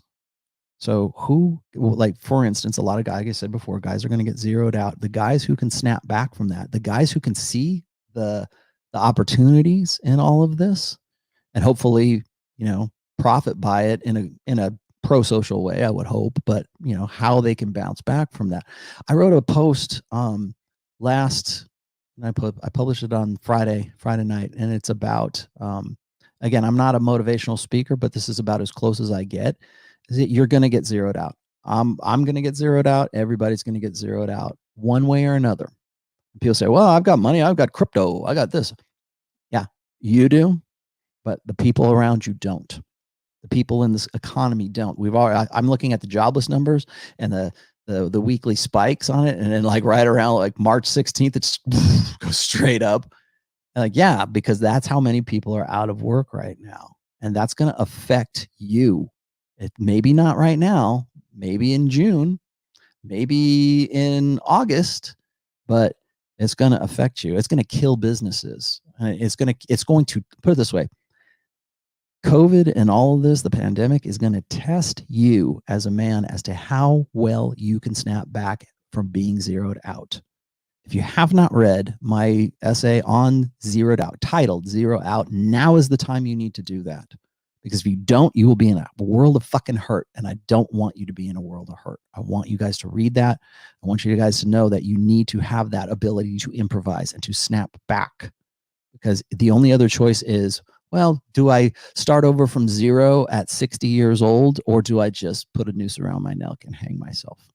That's what a lot of people did in the stock market crash of the 1930s, the Depression. That was actually a part of my list here. In fact, I'll talk about that right now.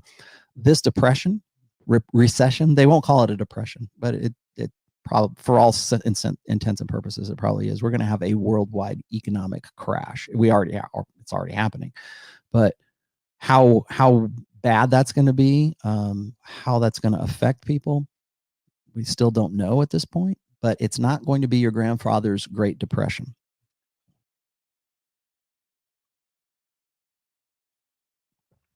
So why am I saying that?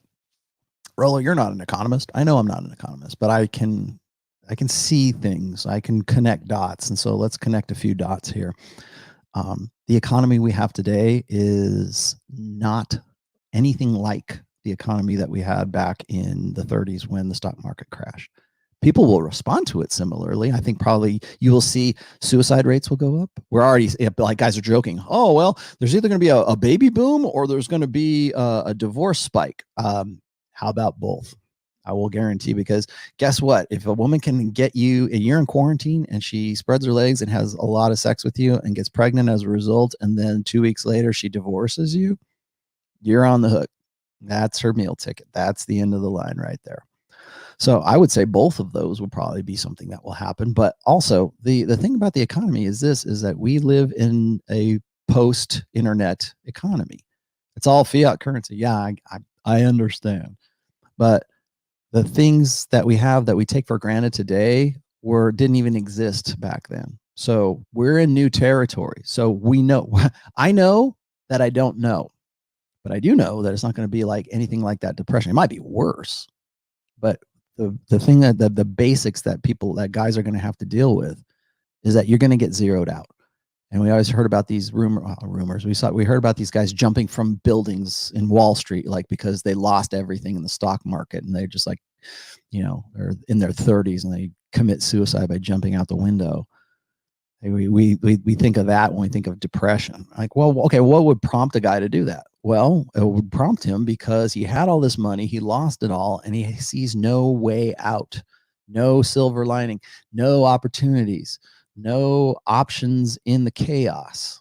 That the guys that can see that, and this goes back to the other dude's question, is when you can snap back from that. Yes, there are behaviors, there are mindsets, there are attitudes, there are, like, we talk about this all the time: scarcity mentality and abundance mentality. Do you think that women don't understand that? Do you think that women don't get it? You can put in fact, put that as a question in the description down, like, or in the comments there.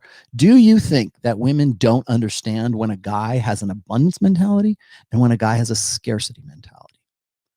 I'll answer that question right now. Is they definitely do. They pick up on things that you don't even understand. They'll watch it. They look at what shoes you're wearing, and that will mean some world of difference to them. Why did you use this word instead of this word? Why did you say it like that? You need to change your tone, Rollo Tomassi. I would love to listen to you more, and I would be totally open to changing my mind about anything if only you would just use the right turn of phrase. They know. They understand shit like that, and they understand when you're a chump. Okay, where are we at right now? Okay, I'm an hour and 36 in. Tomorrow, I'm going to go on Rich Cooper's channel. For Entrepreneurs and Cars. I'm going to go and do Before the Train Wreck with him tomorrow. I'm going to be his guest. We're going to talk about something that Alexander Grace is doing right now. And so he showed me a video of what Alexander is, his new trip, which is paying women to be honest with him. So you can see, you can just imagine what the entertainment value of that show is going to be. But when I look at Alexander Grace and I listen to his voice, and Royce said this before, that physiognomy is real. Like, how a person looks is kind of, we get something in our back. Like, I think probably in our hindbrain, when we look at somebody, we go, that guy's probably a chump. And unless his behavior is really incongruent with that, probably, right? Or a guy that, that guy's look really alpha. That guy, he's got that jawline, and oh man, he's yoked, man. He must be alpha. Maybe he is, probably, because we want him to believe, we want to treat that person as if they are alpha because we expect a congruency there. So if we can see that, if we can just, and people say you shouldn't judge a book by the cover. No, we do, and we do it a lot, because the cover usually is representative of what's inside the book. So, and even if it's not, I think we would err on the side of it being that way and being pleasantly surprised that it's not, than to be wrong about it. We were just talking about MBTI and what king, warrior, lover, magician, whatever the hell, right? We were just talking about how human beings like to put people into categories because it makes them predictable, because it's congruency. We expect, oh, you're a warrior. Oh, okay. That's how you warriors act. Oh, you're a lover. You're Paul Stanley from Kiss. You're the lover. well, I expect you to act like that, or that's what I'm thinking of when you categorize yourself like that, because it gives us some sort of sense of predictability. So let's see what else is here. If a woman cheats on her husband with you, does she have genuine desire for you? Probably. What's the context, man? You're throwing out all these. What if? What is the average airspeed of a swallow? Does she have genuine desire for you? Yeah, women have sex for a lot of different reasons. There's validational sex and there's transactional sex. I think a lot of I think you're going to see more and more transactional sex will become something that women will openly embrace. I've talked about open hypergamy, and I coined that phrase. And the reason I did is because women no longer need to keep it secret that hypergamy is their mating strategy, because we have reached a state in society where women are comfortable doing that, and there's no consequences to that for them to do so. Well, guess what? All bets are off now.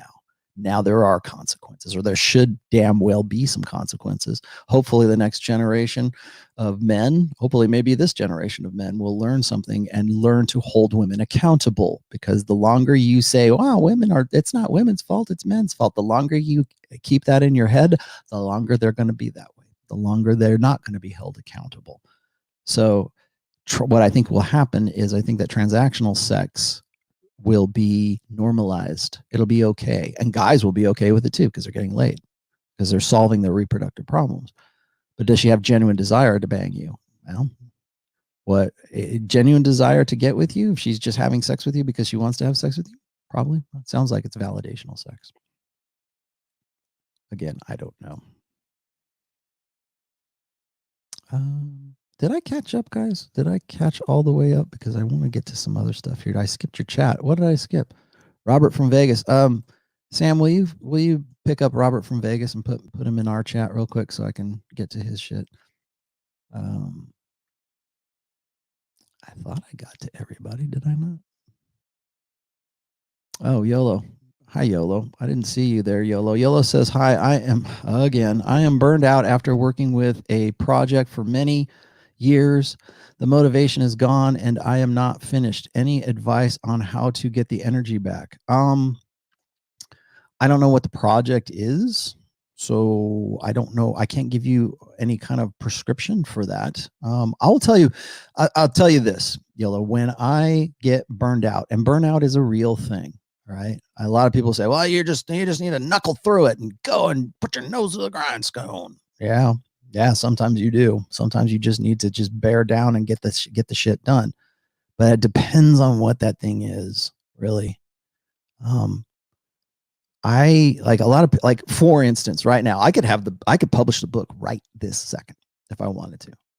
I could press send and it would be ready to go. I even have the cover done right now. I could go and do it.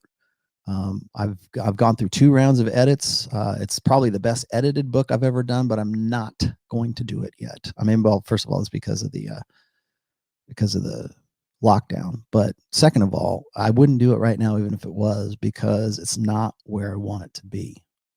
And yeah, you're right. Sometimes you just have to take a step back. I know that sounds kind of schmaltzy, but as an artist, if you're painting a picture and you're just working on one fucking part of that picture and you're doing it and doing it and doing it, and if all you ever see is that one little, square inch of that picture, then you don't see, what is this really a good, unless you come back and have this review of it. So pull yourself away and say, is this where I want it to be? Is this what I want to be doing? And that's kind of stupid. Like, oh, well, just go take a vacation, dude. No, it's insight. It's introspection and extrospection. I think that's a word. I hope that's a word. Extrospection. Look at the larger picture. Look, sometimes, say, you need to see the forest for the trees. Sometimes you need to see trees for forests too. So, Jack Spratt, he says, I think you skipped my chat. Jack Spratt, I skipped your chat. I'm going to go back through these guys. I'm sorry. Alpha Quest, I got to you. No Man's Way, I got to you. Does Hypergamy care about COVID? No. Coin of the Realm, yes, we got to that one. Sam Whiskey got on that one. John Garcia, Thank you for that $5, John Garcia. Thank you, thank you, thank you. Vinny says, I started plating. Vinny says, I started plating a girl for pure fun, and now she asks questions about if I have a job or a car. Is that a girl trying to optimize both sides of hypergamy in one guy? Maybe. She sees me as just, or she sees me as just a beta right now. Again, Vinny, you're the one who can best identify that. Listen to your instincts. Listen to your gut. I have an essay. I have an essay. An essay is called Gut Check. Go read Gut Check, because what Gut Check will teach you is that a lot of guys don't listen to their instincts. I tell guys this all the time. It's like men need to, when I talk about instinct, emotion, and reason, most guys, because they've been trained, because the blue pill conditioning teaches them this, it teaches them to go from instinct to emotion, and then reason is just something that's there, that's either a convenience or an inconvenience, depending on what they're feeling. This actually, God damn it, this actually gets into what I was going to talk about today. Is one of the reasons we're in the shit storm that we're in right now is because this society, where we're at right now in 2020, in Western societies and in developing Westernizing societies, is all based on feels before reals. How did we get to feels before reals? Because we prioritize instinct, emotion, and then reason. That's why we are here. We have had the last 4 generations of men who have been taught that we need to prioritize emotions and to think about things in a female correct way of doing it. That's why we're fucked. We need to find, and we're gonna learn real quick that as men, we need to prioritize instinct, reason, and then emotion, if we even get to that, because we have problems that need to be fucking solved right now. And I'm sure everybody who's quarantined at home watching this right now going, yeah, man, I need to get something done. I need to get outside. Like, you got guys who are going outside and just defying the shelter in place orders. And yeah, I saw a guy, I forget who it was. One of my follows on Twitter had his video camera, and there was like some sort of little signpost, and it says, this park is closed because of COVID. The dude takes the thing, boom, problem fucking solved. That's it. I'm saying, well, he's going to go and get everybody infected. Okay, yeah, but that's the intensity we need. That's what I mean. Maybe that's stupid, but that's the intensity of stupid that we need, because we need guys to solve fucking problems. We need to get down to the business of being pragmatic and pragmatic problem solving at this point. So when I say feels before reals, that's why we're in the shitstorm we're in. We got, you look at like the Finnish government, the all feminist Finnish government. Look at what they're doing. Look what's going on. Why do we go, well, that's sexist, that's racist, that makes me feel bad that you said that. Well, why do we even prioritize that? Why is that our default? Because we prioritize instinct, emotion, and then reason. So when Vinny, what you're talking about, and this is a little bit more specific to what you're talking about, Vinny, is, where'd you go?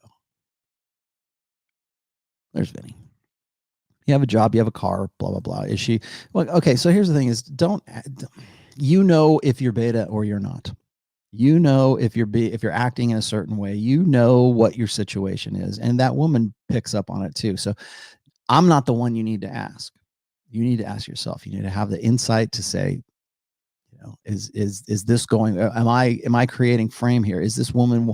Is she genuinely into me, or is she into me because I have a car and I have a job and I look like a lot of guys are going to have to answer this question very soon, because a lot of women are going to go, oh, my savior, you have a job, you have a house, it's paid for. I'm making a lot of money on my OnlyFans, but I don't make this kind of money. There's a lot of things that are going to have to get sorted out in this. So, what does Miguel say? Miguel says, don't have hesitation for reading. Damn, dude. I don't know what the hell you wrote on here. Don't have hesitation for reading the writing on the wall. And thank you for having the balls to speak the uncomfortable truths. Hurts sometimes, but has helped me overcome this red pill rage. Good. That's written a little weird, but I think that getting past that anger point is very, first of all, it's very freeing, I think, because once you say, you know what, I'm at a point where I see the writing on the wall. I see how things are laying out, and now I look for opportunity in that. I can be creative in that. I can find hope in that. Even in failure, I can find hope. Because even if I know that it's better to be aware than be oblivious. So things might be screwed up for you in your life, but at least you understand the lay of the land. At least you're not walking around like this the whole time. Tempest says, women won't pay the price as some betas will always bail them out of trouble one way or the other. Yeah, until those betas can't afford to. Until the economy takes such a shit that those guys go, you know what? I can either pay this girl my subscription fee or I can eat top ramen. Yeah. That's another thing. It's like you see these guys who are dependent on a seminar, or they're dependent on a convention, or they're dependent on guys having disposable income. They're either going to have to get real creative real soon, or have some real content, or they're going to go out of business.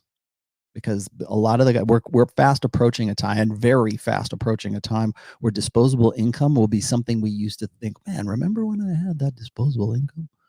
Remember when I could do those kinds of things? Things are going to change, man. I mean, look how many people are out of work right now. You know, they're not concerned with, you know, they shouldn't be anyways. I think what we're sort of in the calm before the storm right now. I think being trapped at home is kind of lulling us into a false sense of security. And I know what Sam's going to say, but it's lulling us into this. Well, you know, everything's good now. I have food on the table. Money's still coming in. Let me tell you something. I make a good chunk of change for what I do, both professionally and doing this. But I will tell you right now, it's not what I was making. And I think a lot of other people are in the same boat right now. At least I have a job. At least I have some money coming in. At least my wife is working. At least I'm financially, I'm in pretty good shape. I'm not going anywhere. I might have to tighten my belt for a little while. But a lot of people, man, the storm is coming, and we're sitting around, yeah, what am I going to do today? Nothing. I think I'll jerk off to Pornhub, or I'll watch Netflix. What's a Tiger King? What's this? Oh, okay. As the walls come crashing in because we're sitting here alone and we're not, you know, or else we're obsessing with, you know, conspiracy theories. We're obsessing over like, this is the end of the world. Well, it's gonna be if you don't freaking find some way to get yourself out of the hole that has been dug for you. Let's see. Yeah, but you're right. Women won't pay the price for some betas will always bail them out. Yeah, for as long as they can. And remember, more and more women are seeing that, like OnlyFans or like softcore prostitution, digital prostitution, as their way out. Well, COVID forced me to be a practical woman, so I decided to go on and show my ass and go on Chatterbait and whatever. I probably said that wrong. I don't even know what that is, really. Radio Red Pill says, is Red Pill same as Red Pill Aware? Radio man, here's the thing, was when I talk about red pill, I'm only talking about intersexual dynamics. Okay, I don't think that the term red pill should be used for anything else, but it's gonna be, so nothing I can do about it. But one thing I would say is that red pill should never be used as a verb. Red pill is just something where you're aware or whatever. Maybe there's a process, you know, when I call it unplugging or whatever. Yeah, there's something to it. But when somebody says, "What red pilled you, man? I'm red pilled. Let's go get red pilled some more. Let's go down to the bar, the red pill bar, and get red pilled." It's not a verb, asshat. It's a state. It's an awareness. It's you used to believe in this old order. You used to think things were one way, and now you've come into a new understanding as a result of this new order, as a result of, maybe it's me, maybe it's the internet, maybe it's the people you follow, maybe it's just understanding and think that things weren't the way that you thought that they were before. Now you're going to say, well, that could be politics and religion. Whatever. It's old order versus new order. And remember, that new order can be just as deceptive as the old order. There is fake news. I think that's one of the things that I talk about in book 4 is, and this is one of the downsides of things, is we in this age, because we have access to like things like, or because everybody and their mother has a cell phone with a video camera in it, and we can see live in real time, the police beating down this guy, or the protests in China live real time. We can see the protests in Berkeley. We can see whatever. We can see all the real world that's going. We can see some fucking dog getting cooked in a pot or in a wok or something in China. Don't fucking post that video anymore. I don't care. Now you're pissing me off. I will block your ass if I see that on there. Just because I don't want to see it. Simple as that. Well, you're closing your eyes. Yeah, I am. For that, I am. Sorry.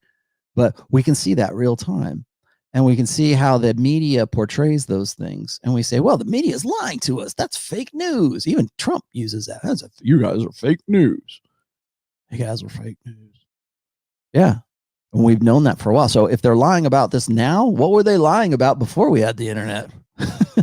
What was going on? Was it more controlled than it is now? Yeah, it probably was, because now we have a lot of people. I can remember this was back in 2016, 2015. Yeah, 2016, right around when the election year was going on. And I still watch. I love Tim Pool. I watch Tim Pool all the time. Not so much now as I used to. He used to be on the street more. Tim, if you're watching this, man, it was so great when you would go to like I know you're putting your life in danger, but you're going to like these protests, or you're right there and you're man on the street and you're taking video right there on the ground. And then I would see that happen. And then if the mainstream media actually covered something, it was completely distorted into how they wanted you to perceive it. Whereas just half an hour before their story went live, I watched it on Tim Pool and I go, that's bullshit. What are these guys saying? I watched this happen live. This is right here. And Tim is, he's not a big commercial enterprise. He's there just showing it off on his cell phone. Or it doesn't even have to be Tim. It could be like half a dozen other people who are there at the same place. And I'm going, so the new order is revealing the lies, the old order lies of the media. So you say, well, that's red pilled. Well, if that's what you want to call it. But the thing is that deception can be applied in different ways. It goes both ways.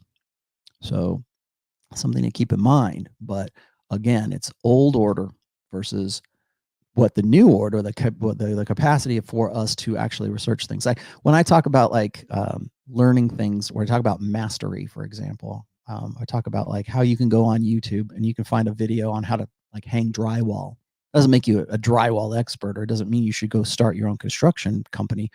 But prior to YouTube and prior to all this, you had to go learn that. You had to go take a class, or you had to know a tradesman who would teach you how to do that. Well, that's old order versus new order. Now I can figure out how to lay carpet if I want to. Probably should. What else? God damn it, you guys. I should just do a straight up chat call thing here. Do women need men in today's digital age? Yes, they do. And don't let women tell you they need otherwise. Yes, and men need women in this age too, because we evolved to be complements to one another. We're better together than we are apart. How we get together and how we stay together is the real issue. But do we need to be together? Yeah, we do. I think so. And then maybe that sounds like really Pollyanna or whatever. But the thing is like, do we still? Yeah. Now we're what the real question you're asking is this: as well, I don't need a woman. I've got everything I need. I got a dog and I got a doll and I got dudes, or I got cats and I got my wine and I got a vibrator. I don't need a man. Well, why is it that guys will pay top dollar for a cam girl? They're not fucking the girl. Why bother, man? I can go jerk off to porn. I can go get a pizza delivered. I can go smoke weed, play Xbox, take my $1,200 government check. I don't need a woman, but why? But yet it's never been more popular for guys to, be addicted, I guess, to the cam girls, because they want that connection. It's not because they don't care if she takes, like I said before, like Tristan and Andrew would say, like, they most of these guys, there's a sex aspect to it, of course. You want to see the girl in the lingerie and everything, but it's the fantasy. It's that want for connection. It's that want for touch. So yes, men do need women and women need men. Simple as that. Wesley Soto says, got the post hookup blues. Oh. Why do I sometimes feel somewhat depleted and listless after a long day of hanging with someone who I was hooking up with? Now, here's what women will say. Well, you know, or you're having, or no, here's what tradcons will say. You are having meaningless sex and you're left feeling empty. And let me think of all the Freudian, Jungian, Dr. Phil, Oprah-esque reasons why you're projecting your insecurities and your emotional state that happened when your mom left your dad. You were a child. Don't let anybody psychoanalyze you, first of all. Okay. You know better than anybody else what your state is, what your emotional state is, what your psychological state is. You're the one who gets to decide that, because when you walk out of the therapist's office, you're the only one who makes the decisions for yourself, not them, not me. You can read my book. I'll be happy to give you advice. You're not gonna take it. You're gonna tell me to go fuck off later, but that's okay. You know, at least I tried. But at the end of the day, you're the one who has to make that decision for yourself. But so why do you feel that way? Well, probably because you're looking for something a little bit more. You're looking for somebody who you can talk with and you can have a relationship with. Now, here's the thing. Why do you feel that way? That's the real question. I don't know how old you are, but if you're, let's say if you're between the ages of 20 and 18 and 31, you shouldn't be asking those questions. You should be like, well, okay, fine. I'm going to go. You should have other things going, right? At 18, between 18 and 36, let's just say, in that stretch of time right there, you need a lot of irons in the fire. And whether that's women, spinning plates, whatever, that's opportunities, that's ambitions, that's passions, that's interests, that's everything. You need a lot of irons in the fire. And some of those you will never consider, and some of those will really turn into something good for you, but you still need to have those options. You can't sit around and go, oh, well, what's the deeper meaning? Let me look at my name. Jack Spratt. I'm sorry, Jack. I missed your thing. I don't know where it went. If you're behind in child, Sam Whiskey says, if you're behind on child support, you will not get a stimulus check. Yeah, you know what else you won't get? If you're a full-time student or if you have student debt, you're not going to get it either. And you know what else? If you make over $100,000 a year, like me, you don't get a check either. In fact, I get to pay for all of your checks. So you can thank me. You want to help me out? I'll take another super chat so I can help you guys get your $1,200 check. Let's see. Okay, I got YOLO already. Robert Burton. Rollo, you skipped my chat. Oh, there it is. Okay, I got it now. Robert says this. Did I push this up? Okay, there it is. Robert Burton, you said, greetings from Vegas. Oh, hey. Theory, blue-pilled men have an epiphany phase usually caused by trauma. The pandemic is going to make all of the blue-pilled men run to single moms real fast. Thoughts? I think what's going to happen is this. I don't think that it's so much an epiphany phase, but I think you're right, but for the wrong reasons. Okay, you're right that these guys blue pill guys will see single mommies as a boon, as a solution to their reproductive problems because it's easier. And when women are necessitous, they start to look for they reprioritize things with respect to their hypergamy. So I'm not saying that women don't want to get with the hot, fun fuck guy. They don't want let's do it. Here we go. I'm not saying that they don't want to get with the hot guy in the foam cannon party in Cancun on spring break. They still want that. But priority wise, maybe things change. I joked about this a couple of weeks ago. I said the epiphany phase has now been moved up to, like, usually the epiphany phase is 29 to 31. It's now been moved up to 25 to 29 because women have to are starting to be, when we're in uncertain times, when we are in turmoil, when we are in crisis mode, women have to reprioritize things a little bit. They would still love to get with Chad.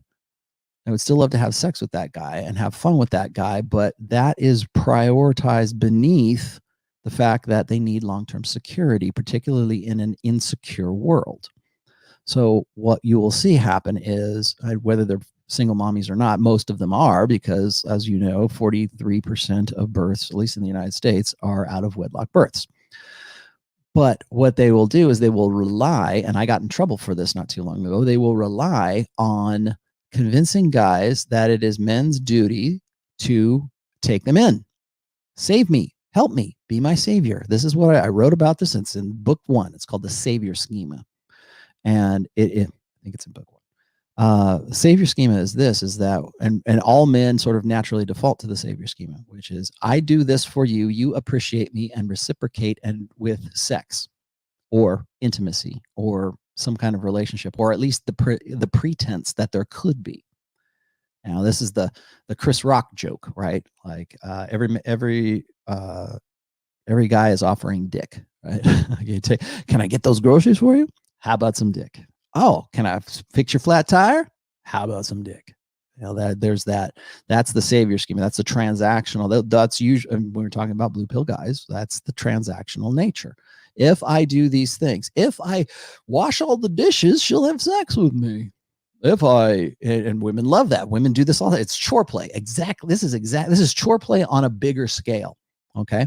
If I do those things, if I live up to what she says, I'm a man because I married her and she was a single mom and I forgave her just like Christ forgave everyone, right? Or you mix it up with religion, you can do that. But if you are the guy who you believe that your magnanimousness is something that is like your game, it's something that, well, if I took her in, you know, I brought her in my house and she came in and boy, she turned out to be a really great girl.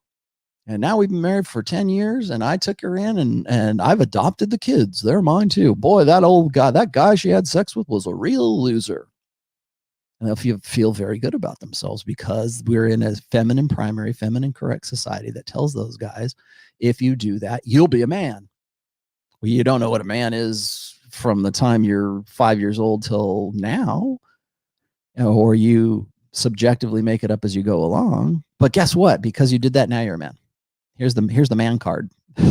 Here's your man merit badge because you married a single mommy. And in a state of crisis, in a state of turmoil, in a state of pandemic and panic, women are going to rely on those social conventions. I found a guy. He's okay. Let's get with him. He's not Chad. He's not the fun guy in Cancun, but let's get with him because he's got a good job. He's got a good house. I got these kids. I need a man with some benefits. How am I going to get a guy with some benefits? Well, I'm going to make him feel good. Again, what was I just saying? I'm going to make him feel good. I'm going to make him feel appreciated. I don't really give a rat's out. In any other condition, if I was in a state of plenty, this is women, if women are in a state of plenty, if they're in a state of abundance, they're looking for Chad. But when they're in a state of crisis and trauma and turmoil and uncertainty, they're going to rely on social conventions that are going to convince those guys who have the security that they need in order to survive. Why did Dutch women get after it with Nazi officers? Because they represented a security that they certainly weren't getting in wartime Holland. So they got with them. Now they paid the price for that. But the fact of the matter is hypergamy is anything if it's not pragmatic. It's always going to be pragmatic. And so what happens is those blue pill guys think their ship has come in. And they, oh, hot damn, I know. Hey, it's good. Now, finally, all of my good works and I stuck to my guns and I've been a good, God-fearing, man around town. And I've been, finally, I've hit pay dirt. The girls who wouldn't have anything to do with me, now they really want to get with me. Ha ha. Oh, I'm a real man? Great. Cool. Now you come in and it builds that fantasy that has been built into what I call betas in waiting. There are guys who stick to their guns. They stick to the blue pill. They stick to that old order ideology. They stick to what they think is virtuousness because they think that eventually that virtuousness is going to pay off. And then when it finally does, they become very self-righteous. They become very full of themselves. They become very, I'm validated now. Look, all the stuff that I stuck with, now this single mom, well, single mommy, but it doesn't matter. I'm finally a man. Those women know that. They know that by even pretending to be appreciative of that, whether they are or they aren't, if they show appreciation to that guy's it's gonna pay dividends for them in the form of security, survival, and their offspring are going to be provided for. Now, at the end of all of that, whose mating strategy wins out? Hers, because she mated with the guy, the alpha guy, the single mom. She mated with the guy who she wanted to get the genetics from, and she married and got a long-term commitment from the guy who has the best provisioning. The guy didn't. Maybe the alpha guy who knocked her up did. I don't know, but in the end, in that situation, a cardinal rule of sexual strategies: for one sexual strategy to be successful, the other sexual strategy has to either compromise or be abandoned. I would say most often today it's abandonment, but that's where that leads, and that's what's going to happen with that. Let's see. That was Robert Burton. Miguel. So how do we hold them accountable post COVID-19 bounce back? How do you hold them accountable? First of all, I don't have those answers right now because I don't know how COVID-19 is going to shake out. So you can hold them accountable. I think that like women are not going to give up their rights. Women are not going to give up their position of power right now. So it has to, if you want to initiate real change, it's got to be something that they are on board with. And once they get on board with that, that's when you don't give it back. That's when you realize what will happen. Remember how we talk, like, I'm sure you guys have seen the meme where it says, what is it? Hard times create good men create easy times create weak men create hard times. I'm sure you've heard that before. So, but why does it work that way? Again, I'm going to look under the hood. Why is that the cycle?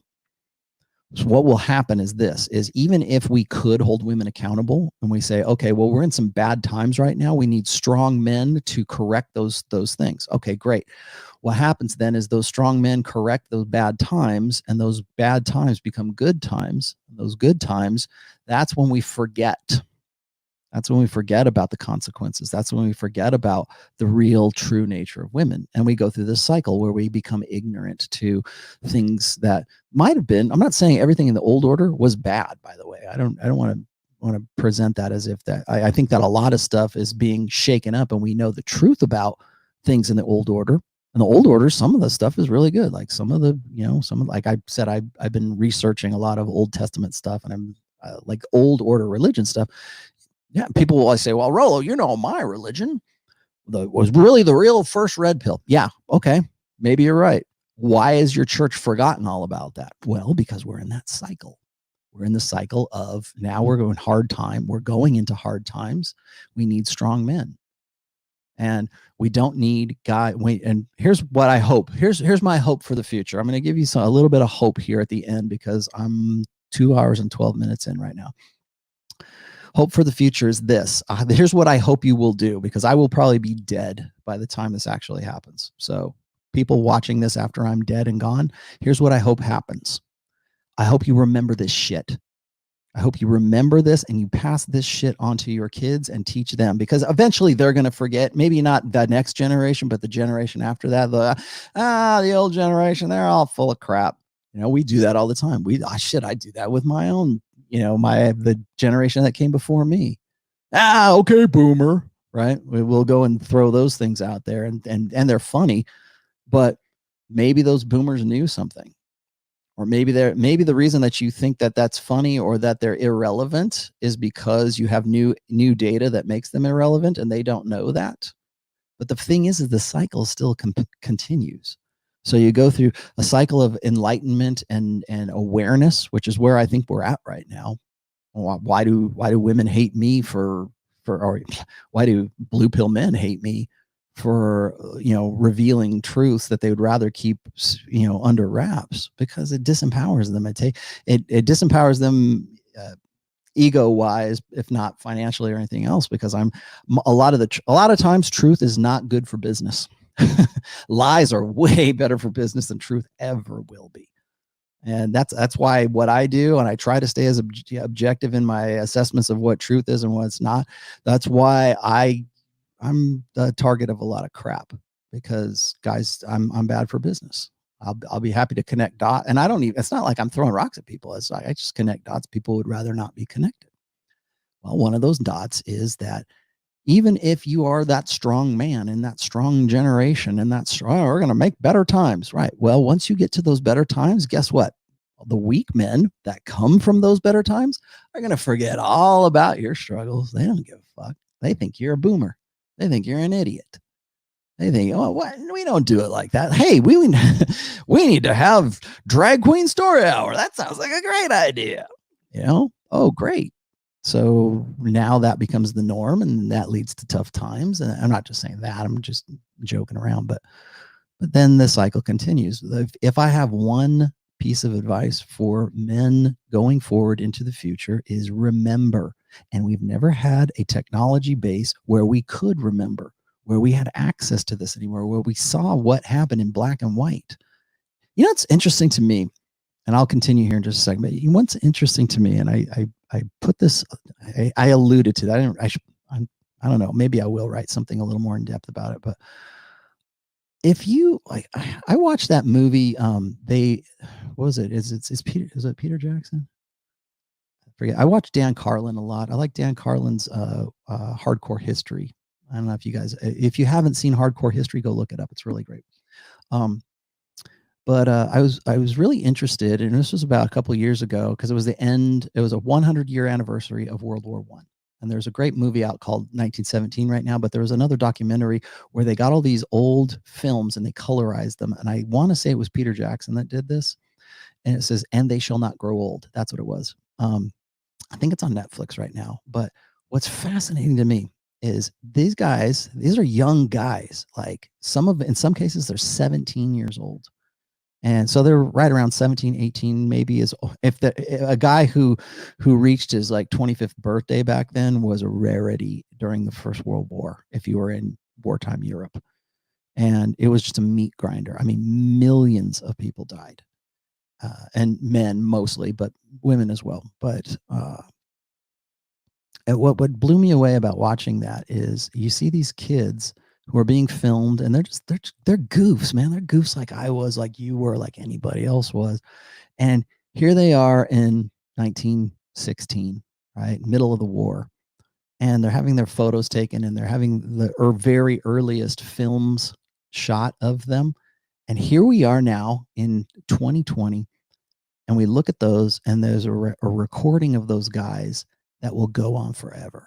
Or technically, it could go on in perpetuity until the meteor hits or God comes back or the world burns, right?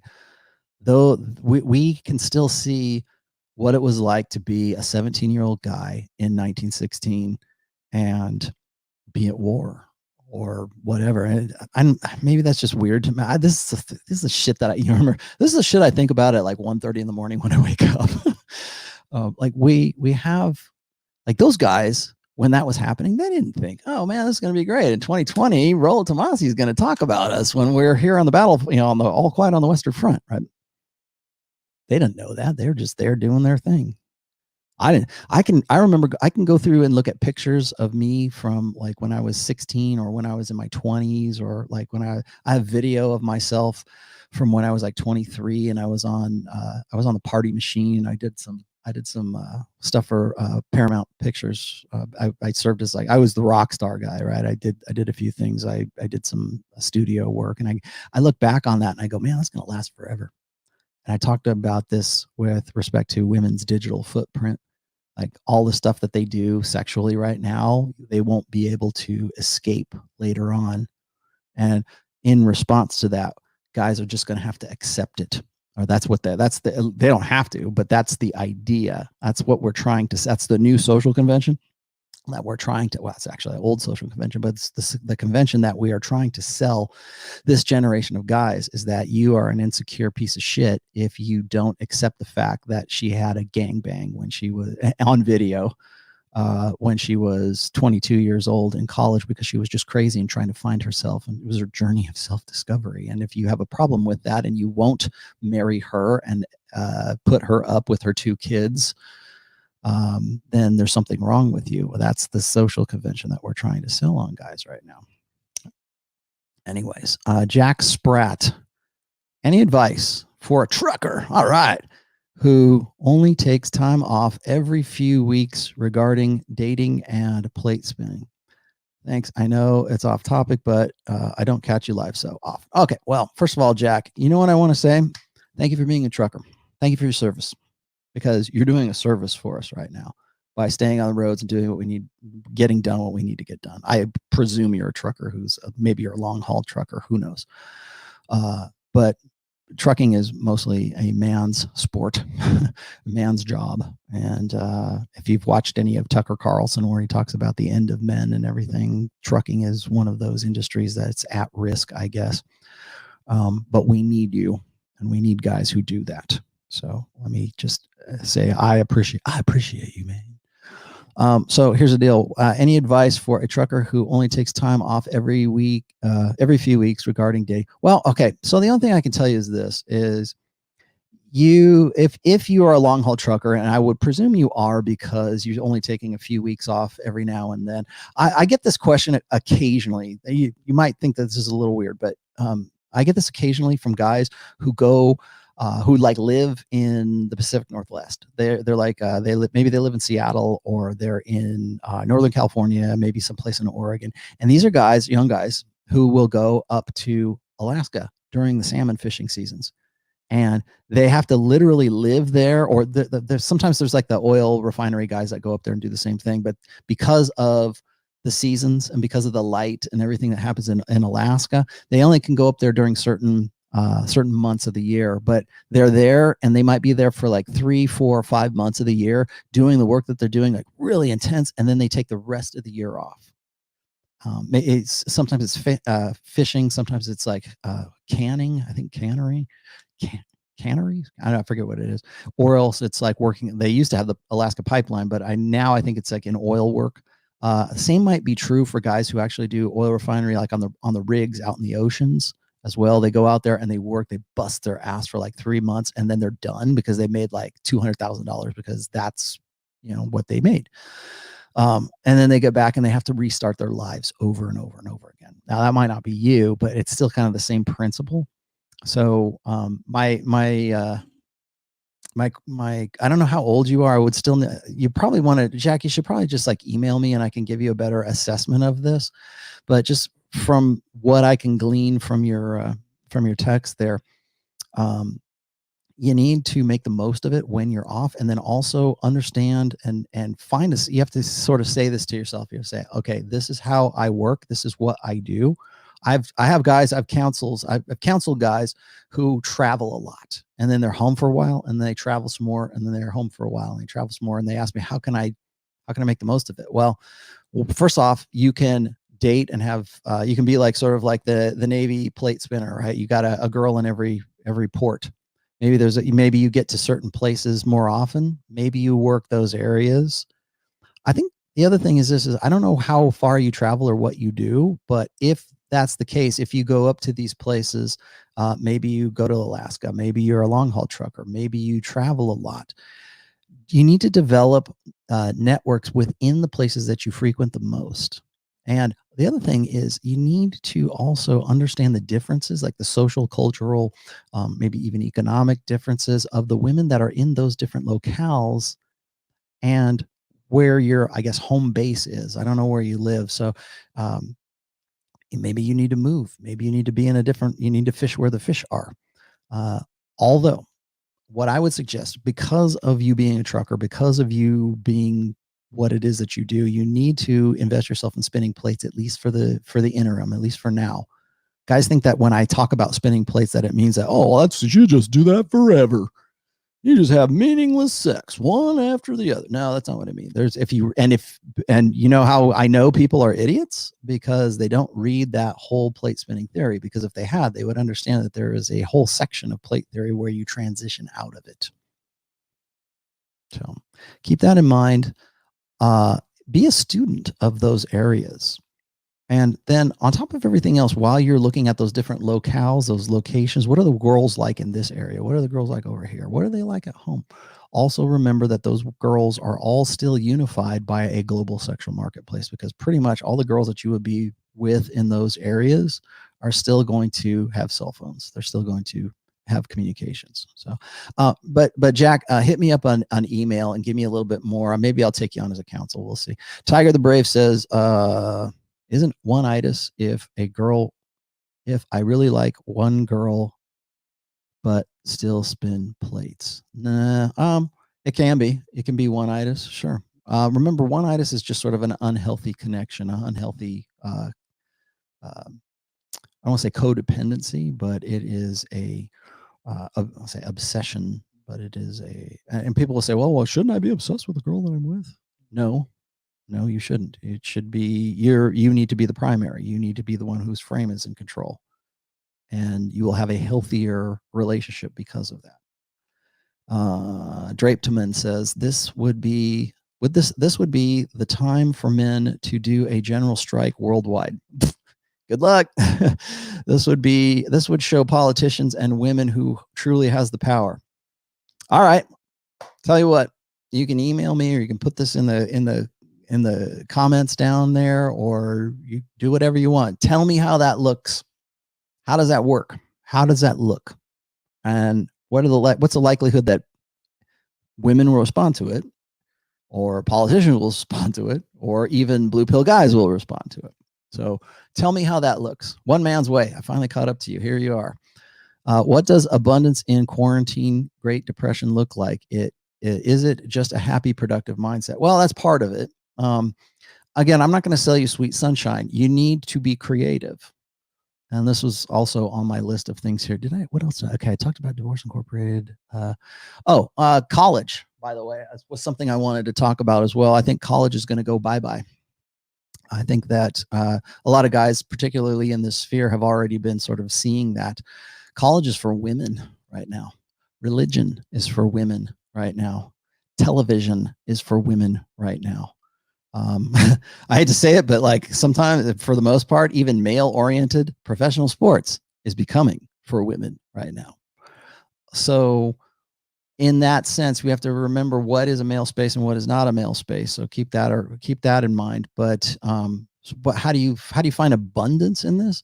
You have to look for where those options are. And I realize that's kind of like schmaltzy on my part, like saying, well, you just look for the silver lining. No, I'm saying look for and look creatively using new order technology and a new order mindset, and saying where are the options? Where are the angles that I can get into here?